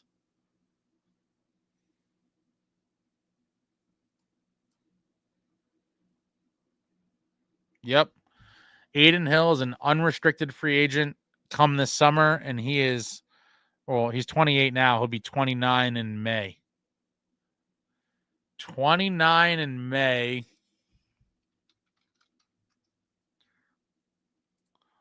Let's see what are his numbers on the year. Yeah, not the greatest numbers so far. He's 9-4-1 with a 299 goals against and an 887 save percentage. Well below the stats of both of our goalies right now. Black Atron, tornado DDT on the apron. By God, he killed him. little JR reference there. Man, wrestling was so good back in the day. Lenny S. Fire Lindy. Moggy, I'm bringing 9 people to the game on 12-8, so I hope the Avs have that bum Gorgiev in net. Man, it is crazy that it's almost December. It's almost mind-blowing. Like, I remember being like in August, like once September hits on the calendar, we're close to preseason hockey. And here we are now. I think tonight was our 23rd game, right? 23rd game of the season. My God. We're over the quarter point. And your New Jersey Devils are 14-7-2. 30 points with a 652. Wow. And it's crazy, guys. Now it's official. The Rangers, did the Rangers game go final? I'm trying to figure out if this is updated as of, so the Rangers game is final. I don't know how quick they update the standings here, but let's see. In terms of points percentage, the Devils are at 652. Rangers just slightly better than them at 658, and then the Caps are at 675. Canes in the number one spot in points percentage there at 725. But as it stands at the moment, the Devils are 4th in the Metro in points percentage at 652. The highest points percentage in the Atlantic Division is the Maple Leafs at 650. So literally, we would be in first place in the Atlantic by points percentage. And we're 4th in the Metro. What an absolutely stacked division. My God. Man, that makes me think, who would you want in net after Markey's gone? I mean, hopefully the next goalie after Markey is one of the guys we have in the system, whether that's Dawes, Poulter, Yegorov, Brennan. I mean, there's so many guys. Hopefully one of them pans out. Amagi, Dawes, number 1 Dawes, Glazer equals me. Ryan, I want Dylan to fight anyone on the rags when we play. Oh, man. So do I. Love me some Brendan Dillon. Love me some Brendan Dillon. Cody Skills, Rangers suck. I agree. Doug, feels good to enjoy Devils hockey again. Last year was rough. Yeah. We went out, made the moves in the summer, and this team is going to be a real treat to watch. I really have high hopes for this club. I think we're going to have a really good regular season, and I'm hoping we can at least make it to the conference finals. I mean, my God, making it to the conference finals would be amazing. Would be truly amazing. And obviously anything beyond that would be even more amazing, right? Making the cup finals or winning a cup.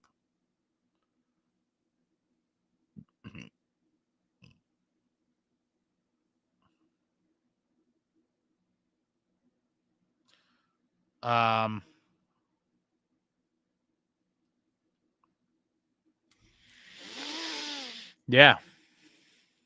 I guess if it came down to it right now, the goalie situation is so hard because we're still, next season, Markey's here for next year too. And here's the crazy part, guys. It's going to really blow your mind.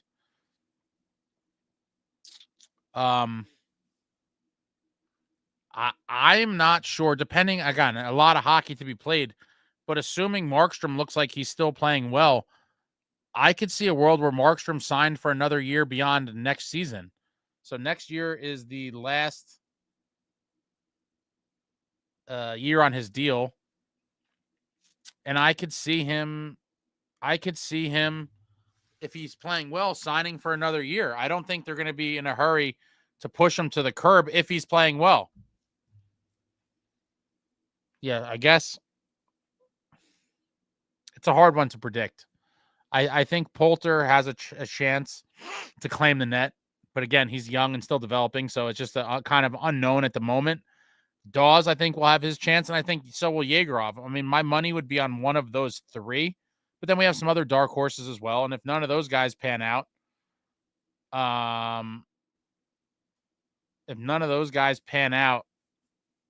then you could, again, explore free agency or trade. Ryan, Yegor, I have a feeling will be good, fingers crossed. I mean, people are very high on him. A lot of things I've read about him, people think he's going to be good.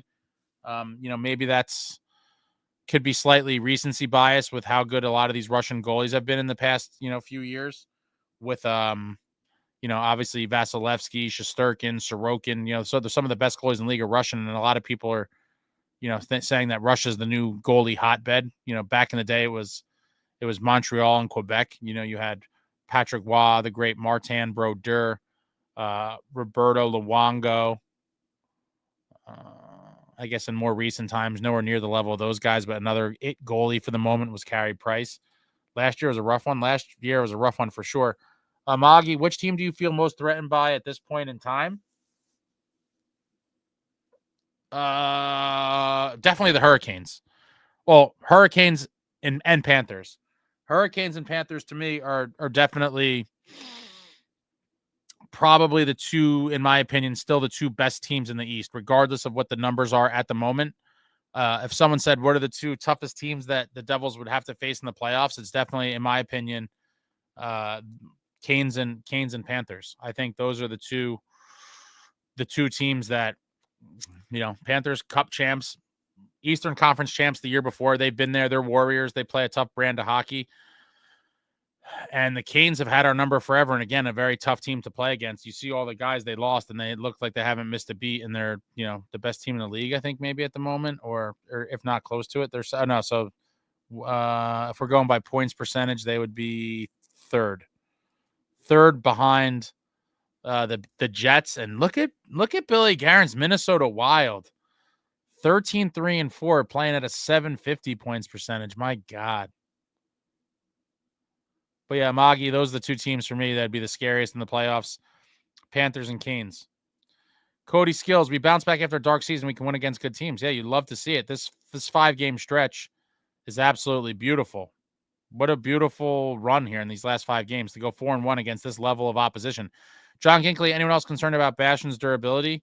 I think Bastian, I hate to say it, I think, it might be that time.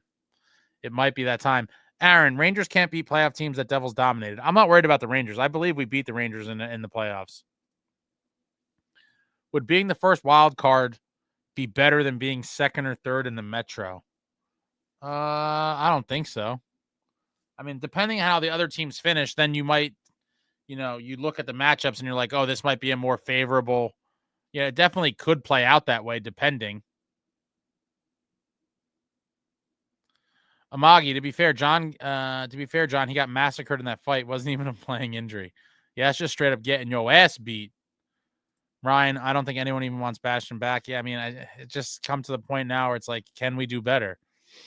Can we do better for the fourth line? Ryan H., the Devils have a lot of house odds with goalie prospects. I agree that we're stockpiled. If one of these guys don't hit, then we have to really take a look at the scouting department as a whole, because to use that many draft picks on goalies and for none of them to pan out would be painful. Who's your playoffs as of now? What do you mean by that? Playoffs, Cody? What teams? Ron, I'm more than happy with Marky now, but it's scary to think about that we can just fall right back in goalie hell. I mean, I don't think we will, because it was a sore point for so long that I feel like if none of the young goalies pan out, then Fitz or whoever the GM is at the time, if it's not Fitz, will make the appropriate trade or free agency kind of move. And you could possibly have 1 or 2 years, 1 or 2 off seasons rather, to make the move if you're preparing for it properly. So hopefully we're never in that situation again. It should never happen again. Black Atron, it'd be nice to have a young goalie step in on a rookie contract to give us some breathing room as far as cap. Yeah, obviously, if you could get value where someone comes in on an entry level and is killing it, that's obviously ideal, as opposed to going the free agency or trading route for a known, commodity that's going to cost way more money. And like I said before, I just believe we have so many of these goalie prospects that if one of them can't hit, then our scouting department absolutely blows. If you go over on Poulter, Dawes, Yegorov, Brennan. There's another kid, I forget, is a Finnish guy. I forget his last name, something crazy long. That's a 5th one. Yeah, you just can't miss on all 5 of those guys. Let me see what the guy's name is.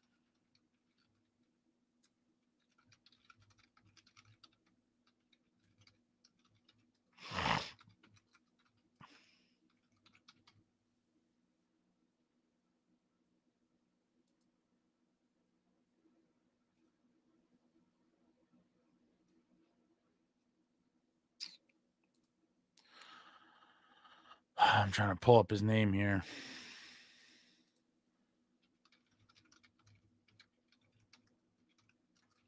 Yeah, if you miss on all those guys, then your scouting department's just awful. It's just an awful drafting use of draft capital. Yeah, I don't know how to say his name properly, but he's another 6'4" guy. Finnish. Viti Luivara. Yes, you're talking about Dawes, Poulter,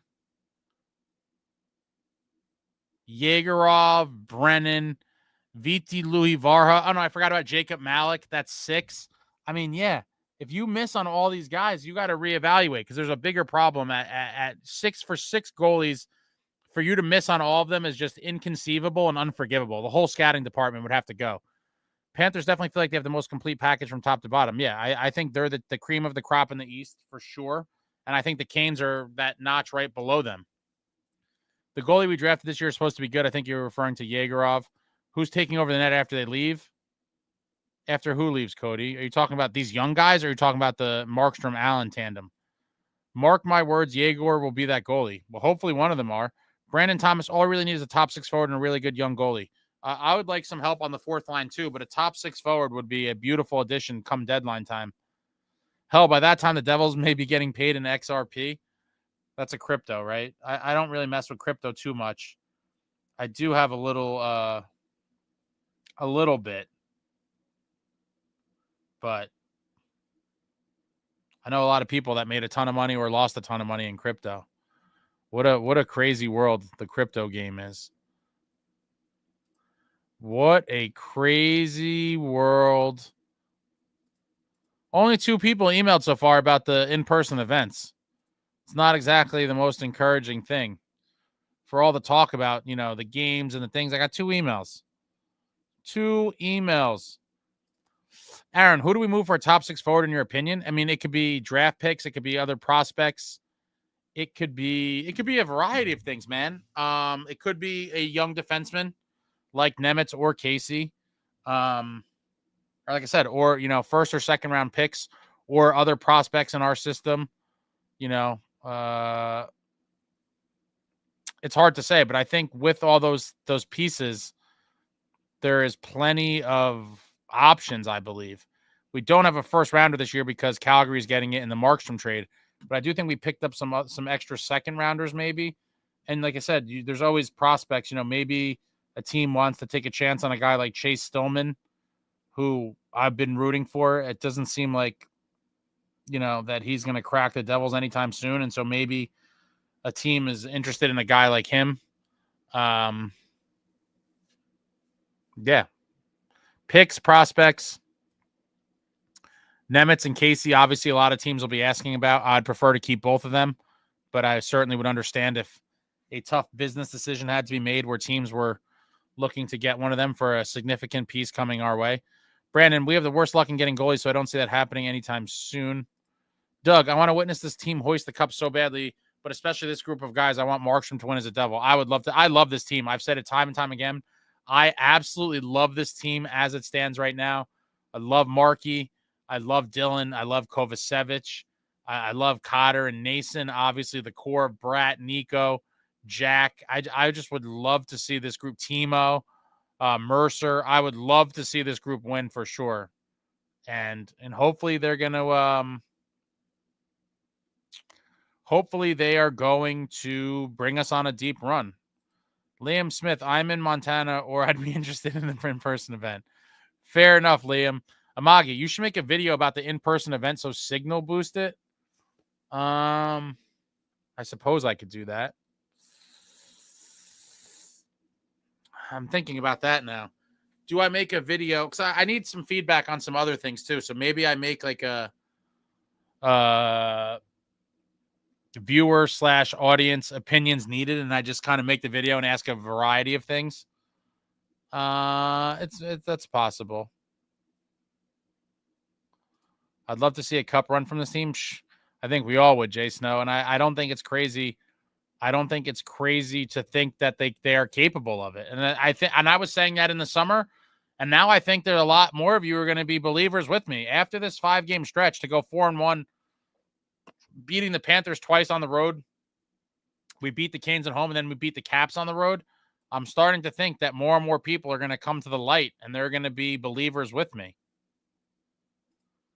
It's been so damn long. It really has.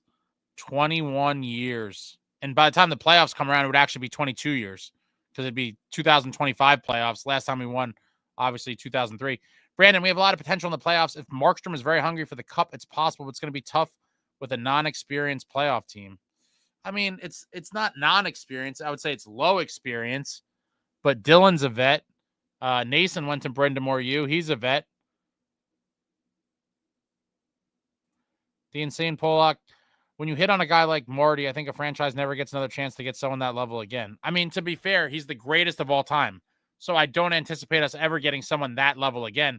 With that being said, you don't need someone on his level to win. You just need someone, I guess, to win a cup. Slightly, you could win with a guy slightly above average.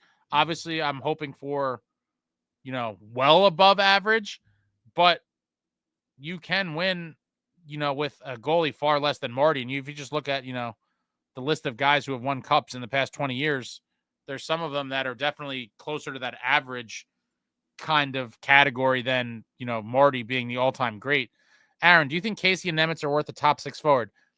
Do you mean as a together, like both of them, or individually, Aaron? Amagi, include a PSA about washing your hands in that video too. Jay Snow, I thought Dawes was going to be the guy. He looked like he had promise last year, especially coming off hip surgery. Yeah, I thought at once upon a time that he could be. He looked great in several games last year. He looked great in the Stadium Series, and maybe it was too much too soon for him, and maybe he was rushed, which was pretty much out of necessity because we had no option. We were literally drowning because of bad goaltending. And so something had to be done. And maybe it was, premature to throw him in there, but I understood why it happened. I do wish, one of the things I will never fully forgive Tom Fitzgerald for is not trying to get any sort of goalie for us sooner to maybe squeak into the playoffs, but it is what it is. We didn't make the playoffs, obviously, and it sucked. It sucked. Not that I thought the team was going to do any damage in the playoffs, but I do think the group would have gotten a lot of experience and then a lot of, that would have been their second playoff in a row going through the whole thing. And I think those are valuable lessons for teams with a lot of young guys like the Devils. I think part of learning to win is also going through those playoff losses together. Ace, Thanksgiving is this week. It's insane. It really is. I remember it being August, like, oh man, yeah, it's the end of August, even though it's bittersweet because I love the summer, but it's like, oh, it's almost September, and September is preseason hockey, and now we're talking about to turn the page into December. It's nuts. A quarter of the season down. Wild. Amagi, I want to see Dawes developed and playing with this much better Devils team. I'm genuinely excited to see how he'd mesh with these guys. And fair point, a much better Devils team this year, specifically on defense, and the offense being much better as well, obviously helps your defense. And so I do think, a guy like Nico Dawes playing behind this current Devils team would look much better than he did in some of the games last year where he didn't look great. Obviously, this team is just better in every measurable way. I hate the winter. I hope it flies by. Vegas won with Aiden Hill. He just got hot at the right time. Yeah, there you go. Even Antti Niemi, when the Blackhawks won one of those years, like, he wasn't a world beater, but he was good enough to win. Dustin Wolf on Calgary looks like a complete stud. I think he's top in save percentage. Let's see. Goalies, save percentage. He's third right now at .926 with only 2 guys ahead of him. Stolars, which was a Jersey boy who I had on my potential goalie lists going into the summer. And who the hell is this? The guy in Utah, Carol, I don't even know how to say this. Vejmelka?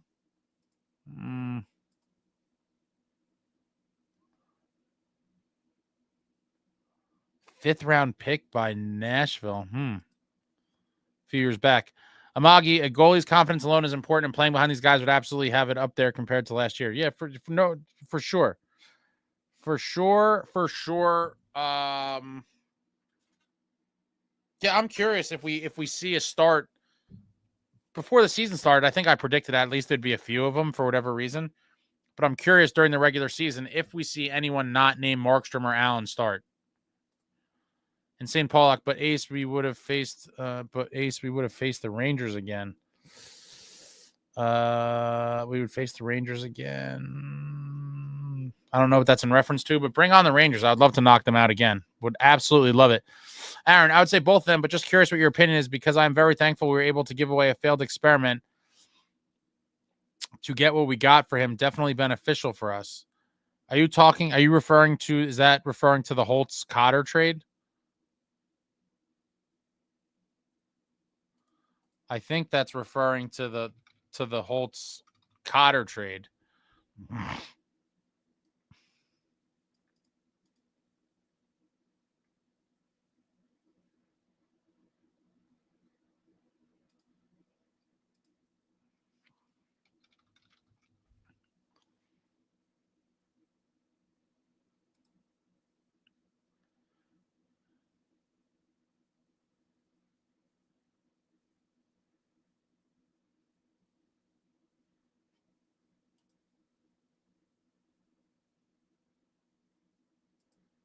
Allen's road stats are crazy. Where did Poulter come from? Why isn't Malik over here yet? Poulter was undrafted, and I believe he signed with Utica on a 2-way deal, I think, which meant he would either play with Utica or the Adirondack Thunder of the ECHL. And then eventually last season, he signed a 2-year deal with the Devils. So obviously they, thought, something, they thought he had something that was worth giving him a contract. And I did see Poulter live. I saw him play in 2 playoff games for the Thunder last year, and he looked pretty good. And I thought he looked okay in I think he played against the Rangers this year in the preseason. Even Dostal from Anaheim looks like a starter. Dostal definitely looks like he has great potential. Sometimes it's really hard to fairly kind of judge goalies that are on terrible teams, but Dostal definitely seems like he could be a legit player for sure. If we are talking win now, we have insane poll. Oh, if we made the playoffs last season, you're saying we would have played the Rangers. I got it. Instead of Carolina. You never know. We probably would have got smacked by them, but that's why they play the games. You never know what could happen in a Devils-Rangers playoff series. That being said, last year, it seems like they would have got the better of us, but you never know until it happens. Brandon, trading our young defense is going to be a mistake, in my opinion. Jace knows sometimes you got to give to get. If we squeeze into the wild card spot, the Caps were and they ended up playing the Rangers. Yeah, I got it now. Brandon, not sure what we trade to upgrade our top 6 and 4th line. Might need to wait for free agents. I think you could get a 4th line piece without giving up anything substantial. But a top 6, you're probably going to have to give something up. And I think a lot of teams that are selling, that are maybe not in a full rebuild, but like in a retooling, those young defensemen are going to be pieces people are going to be asking about. Now, again, I'm not looking to trade them or happy to trade them. But if I was forced into a situation where there's a very big piece potentially coming our way and they're looking for one of the young defensemen, I wouldn't rule it out. I would try everything I could to not trade them. But sometimes deals come along that you can't pass up on. And if a big piece, again, just for a sake of an example, something like a Brady Tkachuk does become available and somehow you could get it to work in terms of salary cap, and they're looking for a young defenseman, I would definitely explore it. Doug, the fact that they're undefeated when going into the third with the lead is perfect.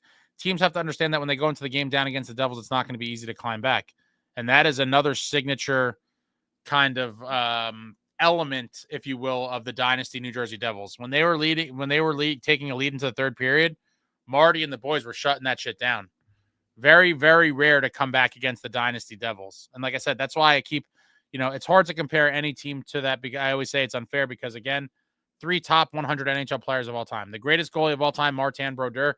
2 of the best defensemen of all time in Scott Stevens and Scott Niedermayer. So it's very unfair to hold really any team in the league to that level of or to that standard or whatever you want to call it, measuring stick. But just in some rough aspects, being that team had solid goaltending, solid defense, a balanced offensive attack, this year's team reminds me of those teams the most by far in years and years. Yeah, Poulter's pretty good.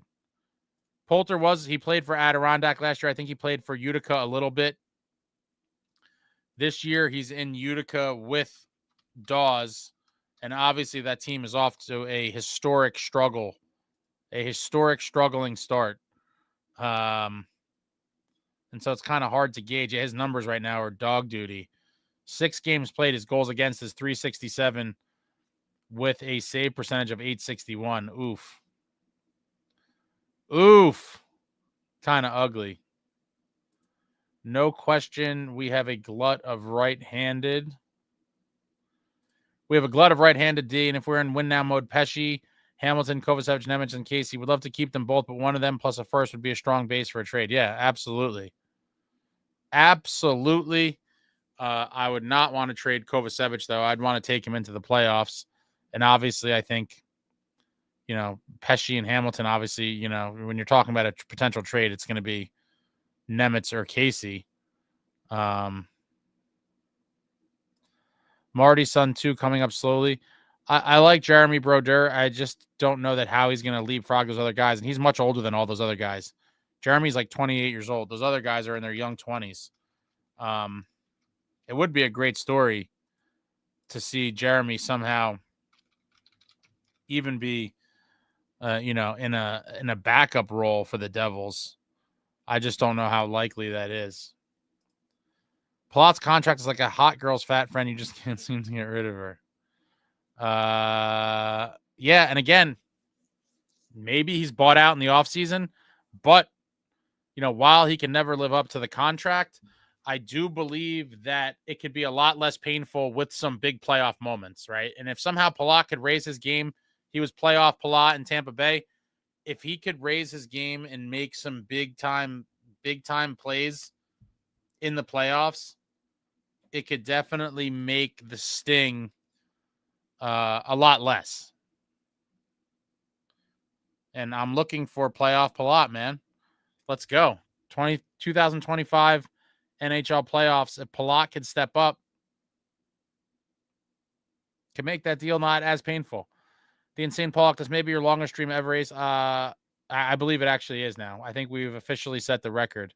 Doug, the Rangers at that point should retool around Lafreniere, Fox, and Igor. Focus their team to protect Igor rather than Igor protect the team. Who cares what the Rangers do? I just want to knock them out of the playoffs again. Brandon, I don't even care about the players. We are so lucky to have Keefe. I guess we'll have to see how he coaches our team for the playoffs. I like Keefe. I'm a Keefe believer. I'm definitely a Keefe believer, but I can't say I don't care about the players. The players are the team. I love this group. I really do. If the Rangers got bounced early this year, it'd be a colossal failure for them. I don't want to trade Casey just because of his offensive upside. Yeah, I don't want to trade him either. But again, if something substantial comes along and they want Casey included in the deal, it would have to be something substantial, though. I do think he's going to be a very good defenseman in the league. But if something substantial came along and they wanted him, I would definitely consider it. If you're in win now mode, these are going to be the hard deals to make. And that's what separates, I think, good GMs from great GMs is, do you have what I would call the testicular fortitude? Do you have the testicular fortitude to trade a guy like Seamus Casey that everyone's high on, that everyone thinks has this tremendous upside, which I believe he does as well? Do you have the sack to trade him for a win now piece? Do you have the sack to do it? And I hope Fitzy does. I really hope Fitzy does. Jason Marty's son never making it. I mean, never say never, but I would say the odds are probably against him at the moment. Brandon, I'd trade for Brady or a really young goalie. I wanted the Devils to get Askarov when all those rumors came out. And he went for less than I would have thought. I thought he was going to fetch a little more than he did. And San Jose made it happen. I would have loved to have him in the pipeline as kind of the next guy to hopefully take over for Markstrom. Can playoff Palat make an appearance on the score sheet? I think he could. I think he really could. Doug, Nemitz has the highest trade value out of the young D-men who would be in a package. Salayev is a big boy who can skate. I'd never want to trade him. Yeah, I don't know that you'd get the most value for him either without anyone have seen him in the NHL game. I do think he obviously has value to some extent, but I do agree that Nemitz probably would have the highest trade value of all those guys at the moment, and then he would be followed up by Casey, in my opinion. I think Casey's value would be pretty high as well. I imagine a lot of teams were pretty hot on him even before he played in the NHL this season, just from, what he's done in college and what a lot of scouts and pros kind of had him projected at for his NHL career. And I think, showing what he's capable of at the NHL level for that little slate of games, what was it, 8 or 9 games or whatever, I think his value is probably very high as well for a team looking for some young blue liners, especially puck-moving defensemen with a shot. I mean, he showed a lot in a very brief time. You're talking Casey only for a big-time top 6 guy. That's my opinion. I wouldn't want to trade him or Nemitz just for some ordinary top 6 player. Wouldn't do it for me. It would have to be something substantial. Brandon, with how bad the Senators are right now, the Brady trade is looking more possible. The biggest hiccup with that is, in my opinion, now the money. He makes a good chunk of money, and so I don't know what the Devils, how they would make the money work. I can't see them retaining on him because I believe half the league would be trying to trade him without retention being involved. And so unless the Devils severely overpaid in the trade, I don't think they would want to retain. And so you'd have to figure out how to fit him. And I don't see how you do it without completely freeing yourself of Dougie or Palat. You would need to at a minimum, get rid of one of those 2 contracts to make that money work. And I think it would be very dicey. And listen, I would love to see it. But I thought the most likely or the best chance the Devils had to make it happen, I thought, was this offseason before the draft when we still had that number 10 pick as a big trade chip. And when it didn't happen then, I was kind of like, now it could be potentially down the road. But I did think heading into this draft with that number 10 pick, that was our best chance for sure. Casey's value got to be super high. I'd imagine it is fairly high. Jungle Static, again, there are only so many roles for right-handed D. Even if we ship Hamilton and Kovacevic out, it's strange to have Nemitz or Casey in a third pairing. At this point, I would not want to go into the playoffs. Well, I take it back. If somehow because of injury or whatever, one of them returned back to the lineup and they looked good for a big chunk of regular season, then I wouldn't be as nervous. With that being said, if our defense looked like exactly like it did tonight up until the deadline, and then they were all of a sudden like, oh, we're going to trade one of these guys and then bring up Nemitz or Casey, that would give me a heart attack. I do think either one of them could be sufficient with a lot of regular season games played ahead of that, if that makes sense. Brady or nothing. Yeah, I mean, to me, I have him way above anyone else that is someone you'd potentially look at. San Jose has a lot of good young talent too. Tatar needs to have more games like tonight. Guy was on a mission tonight. Yeah, 2-point night for Tatar.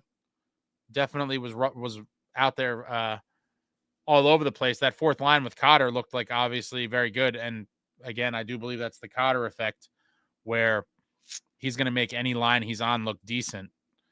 Preds may be wishing they didn't give Saros that contrast and wishing they kept Askarov. I don't think Saros is the problem. His numbers look pretty good. It seemed like they can't score a lot of goals. I think Saros is solid. Maybe in time they will grow to think that they should have stuck with Askarov, but I think he was kind of a headache as well. Like he was bitching about playing time and he wanted to be in the league. And I think Trotz just became kind of disenchanted with him and was like, let me just cash this kid in and move on with our lives. Maybe a 3-team trade. Tatar's been good this year. He just needs to play with a decent line. He forechecks. He can dish the puck. Yeah. Again, I don't think his game at this juncture is ideal for a fourth line. Ideally, you'd want him to be higher up. But the way the lines have shaken out, it's pretty much fourth line or bust for him. And so hopefully he can adjust and continue to contribute. He looked really good with Dowling and Foote tonight. What kind of player are we looking for to replace Palat? Like a sniper or a two-way player? What do you think? If you're talking about, well, when you say replace Palat, do you mean like on the wing with Jack and Jack and Bratt?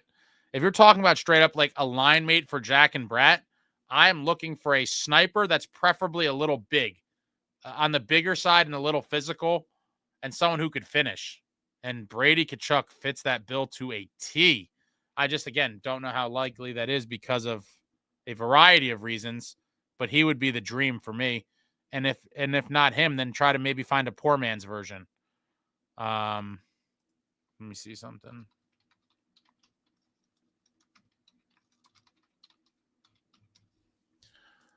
Let's see who's going to be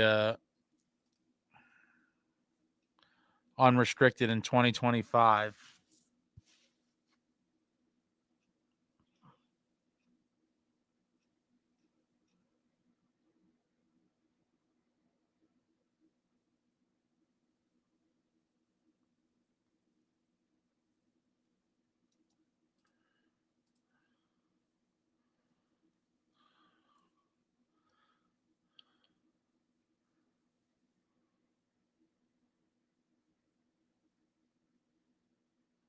I'm just trying to see who can.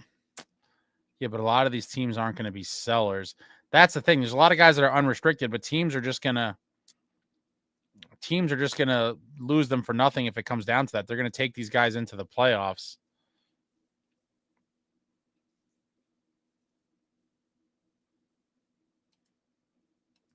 Yeah, I'd have to do some more research, but ideally I'm looking for someone who could bury the puck in the net, preferably on the bigger side, and preferably plays with a little edge to be on that line with Jack and Bratt. Saros is great. He's just vertically challenged for a goalie. Unfortunately, Russell, Rangers got lit up tonight. Let's let Ace go to bed. Yeah, pretty soon. Wow, yeah, it's late. I'm far from going to bed though. Jason, no, they don't score the Preds. Saros is nasty. I'd love to have him. He's so fun to watch for a smaller guy too. Right now, I think that piece we need for our second line is a tough one.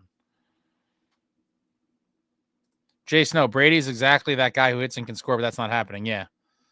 It's not a great free agent class. Evans Pittsburgh, good morning, Ace. I'm just trying to see. Yeah. Let me just pull up the whole list, I guess. Yeah, most of the good unrestricted free agents are on teams that are going to be playoff teams. So, I'm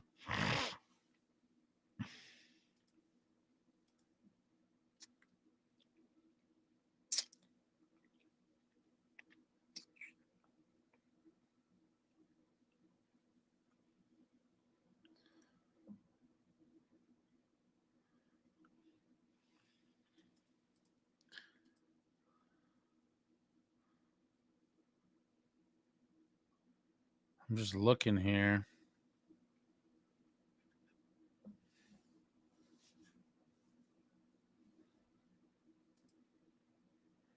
Yeah, not a ton jumping out, really, that I think would be.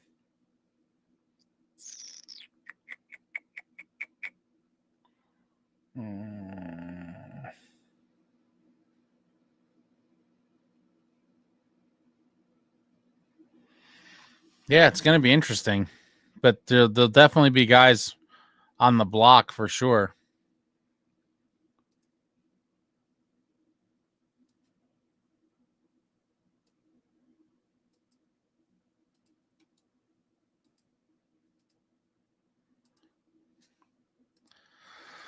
Oh boy, Marner is a UFA and Toronto wants his head on a stick. Not saying we'll get him or should, but he's the top guy. I have less interest in Marner than Zegras. I don't know if you were in here before, Doug. Marner to me is just another soft, no thank you player for me. Great talent, not for this club. Definitely not for this club.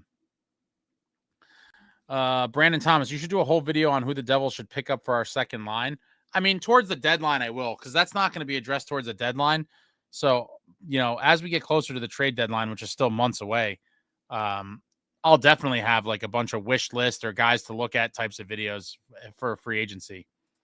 Jay Snow, for the teams that are going to be sellers, it's not a great trade market. Yeah, it's not. Most of the big name and the decent guys that are going to be unrestricted free agents are all on very good playoff teams, and so they're not going anywhere.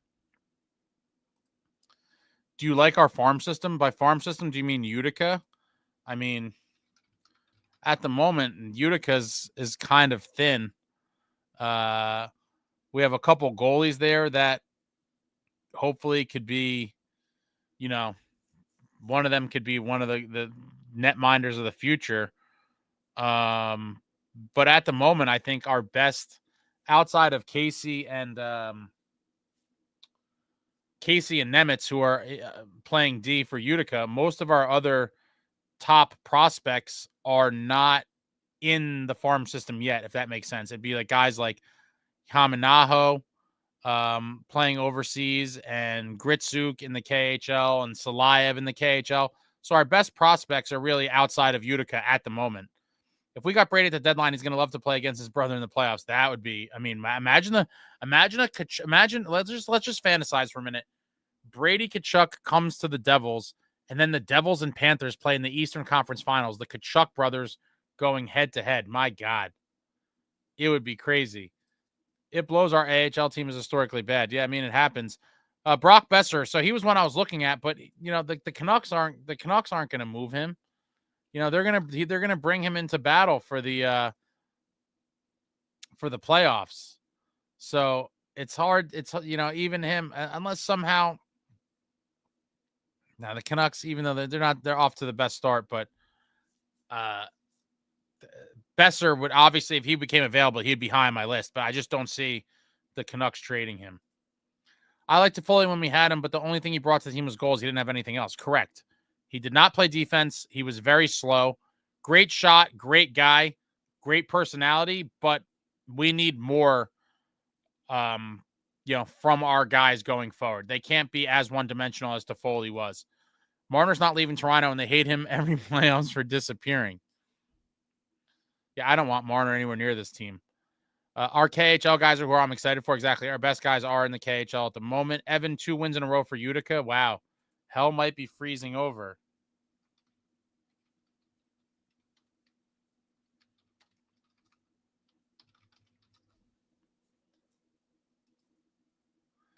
I'm just trying to pull this up. Yeah, Haminaho is playing in Liga in Finland. Or Lilga. I don't know how you say this. But he's a point-per-game guy, essentially, right now. In 22 games, he has 11 goals, 10 assists, 21 points. I think he could be a player as well. And he just turned 20. My God. 6'1", 185, 20 years old, just turned 20. Right winger. Hopefully one of the next good ones for the New Jersey Devils. Yeah, Canucks aren't selling. I can't see it either. There's just, they would have to be so far out of the playoffs, and I just can't see that happening. You got to think that teams that aren't close, right? And all the good free agents are on playoff teams.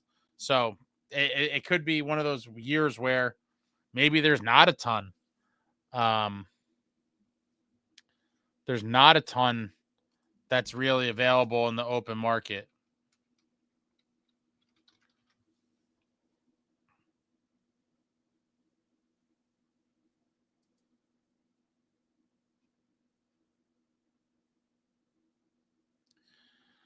I'm still trying to get clarification on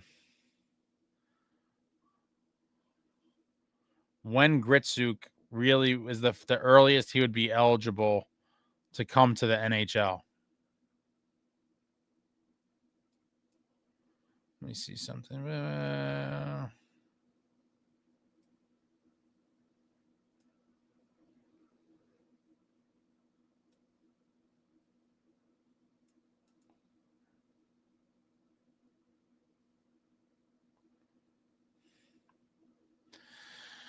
Yeah, I thought that it seemed like he was aiming to come to the NHL next season.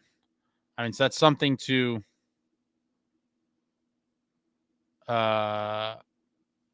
look forward to. Oh, I was thinking more in free agency for Besser. Oh, yeah. No, I'd definitely be interested for sure. But there's a lot of other guys, too. If you're talking about in free agency, now it gets real exciting. If Boston stays bad, they could be selling. Could also grab something from Buffalo. He's supposed to be an elite shooter, Haminaho. Yeah, I mean, I saw him at rookie camp a couple years ago. He looked really good, in my opinion. I like how he's playing with Kuznetsov right now. It'll develop his game. Unless Fitzy gets a guy with term left on him. Quinn Hughes to the Devils, edgier, more violent. The man got a misconduct tonight in the gate. Wow. Yeah, I got to see that play. But when we just go back to the unrestricted free agents for this summer, yeah, I mean, there's a lot of guys, but these guys are getting paid bread. Holy shit, some of these guys make money. Yeah, Mikko Rantanen. Phew. He's over 9 milli. Mitch Marner. Almost 11. Johnny T. Tavares was making 11. What's he doing this year? Let's see.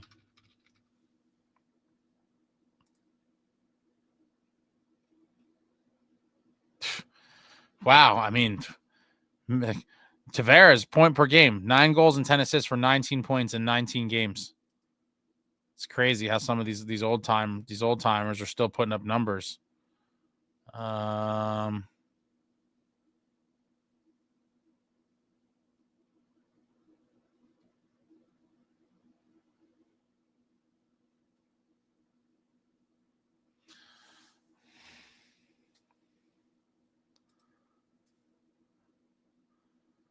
just perusing these free agents.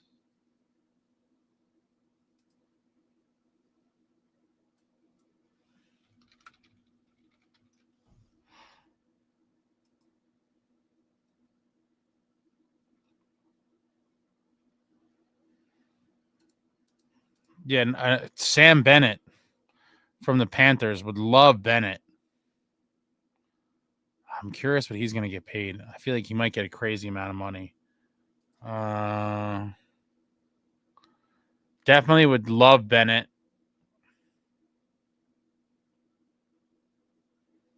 I'm just taking a quick look here. Bennett would be high on my list for sure.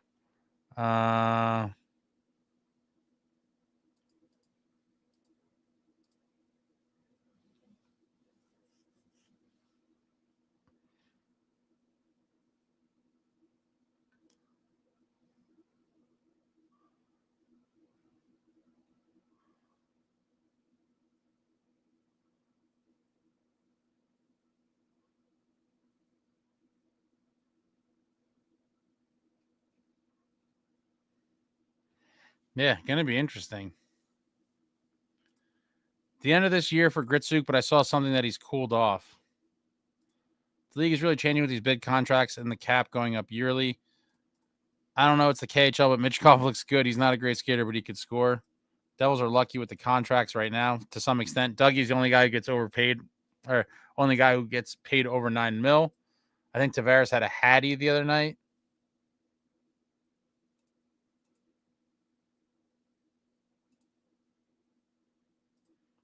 You look at Toronto and their core gets paid so much money. Yeah, they do. And I think they're never going to win with that core, so they're going to have to figure it out. Brandon, to be fair, we should be careful when Jack, Luke, Mercer, and the other kids on the team get older. They might become junkyard dogs and might not need the pieces. We might need the cap space more than anything. Well, Luke's going to get a massive raise this summer. And I told people for a while, brace yourself, because I think it's going to be a number that's way bigger than a lot of you realize. And I think it's going to be somewhere in that 7 to 8 million range. And I think that's what it's going to take.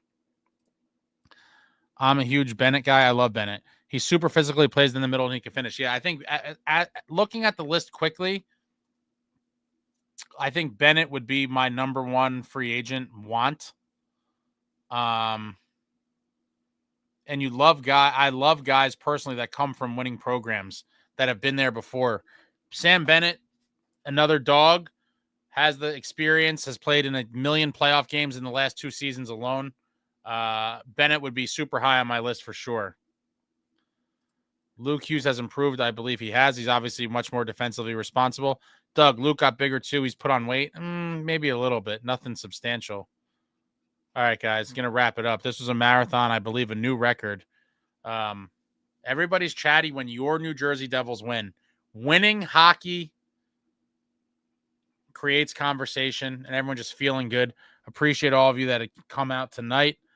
Your New Jersey Devils are 4-1 in their last 5 on a murderous stretch that saw them go to Sunrise, play the Panthers twice before wrapping up the Florida road trip in Tampa Bay. That game was a stinker, but they come right back home, bounce back, massive win over the Canes, go back on the road to DC. Massive win against the Caps tonight. Devils win 3-2, survive an onslaught in the third period.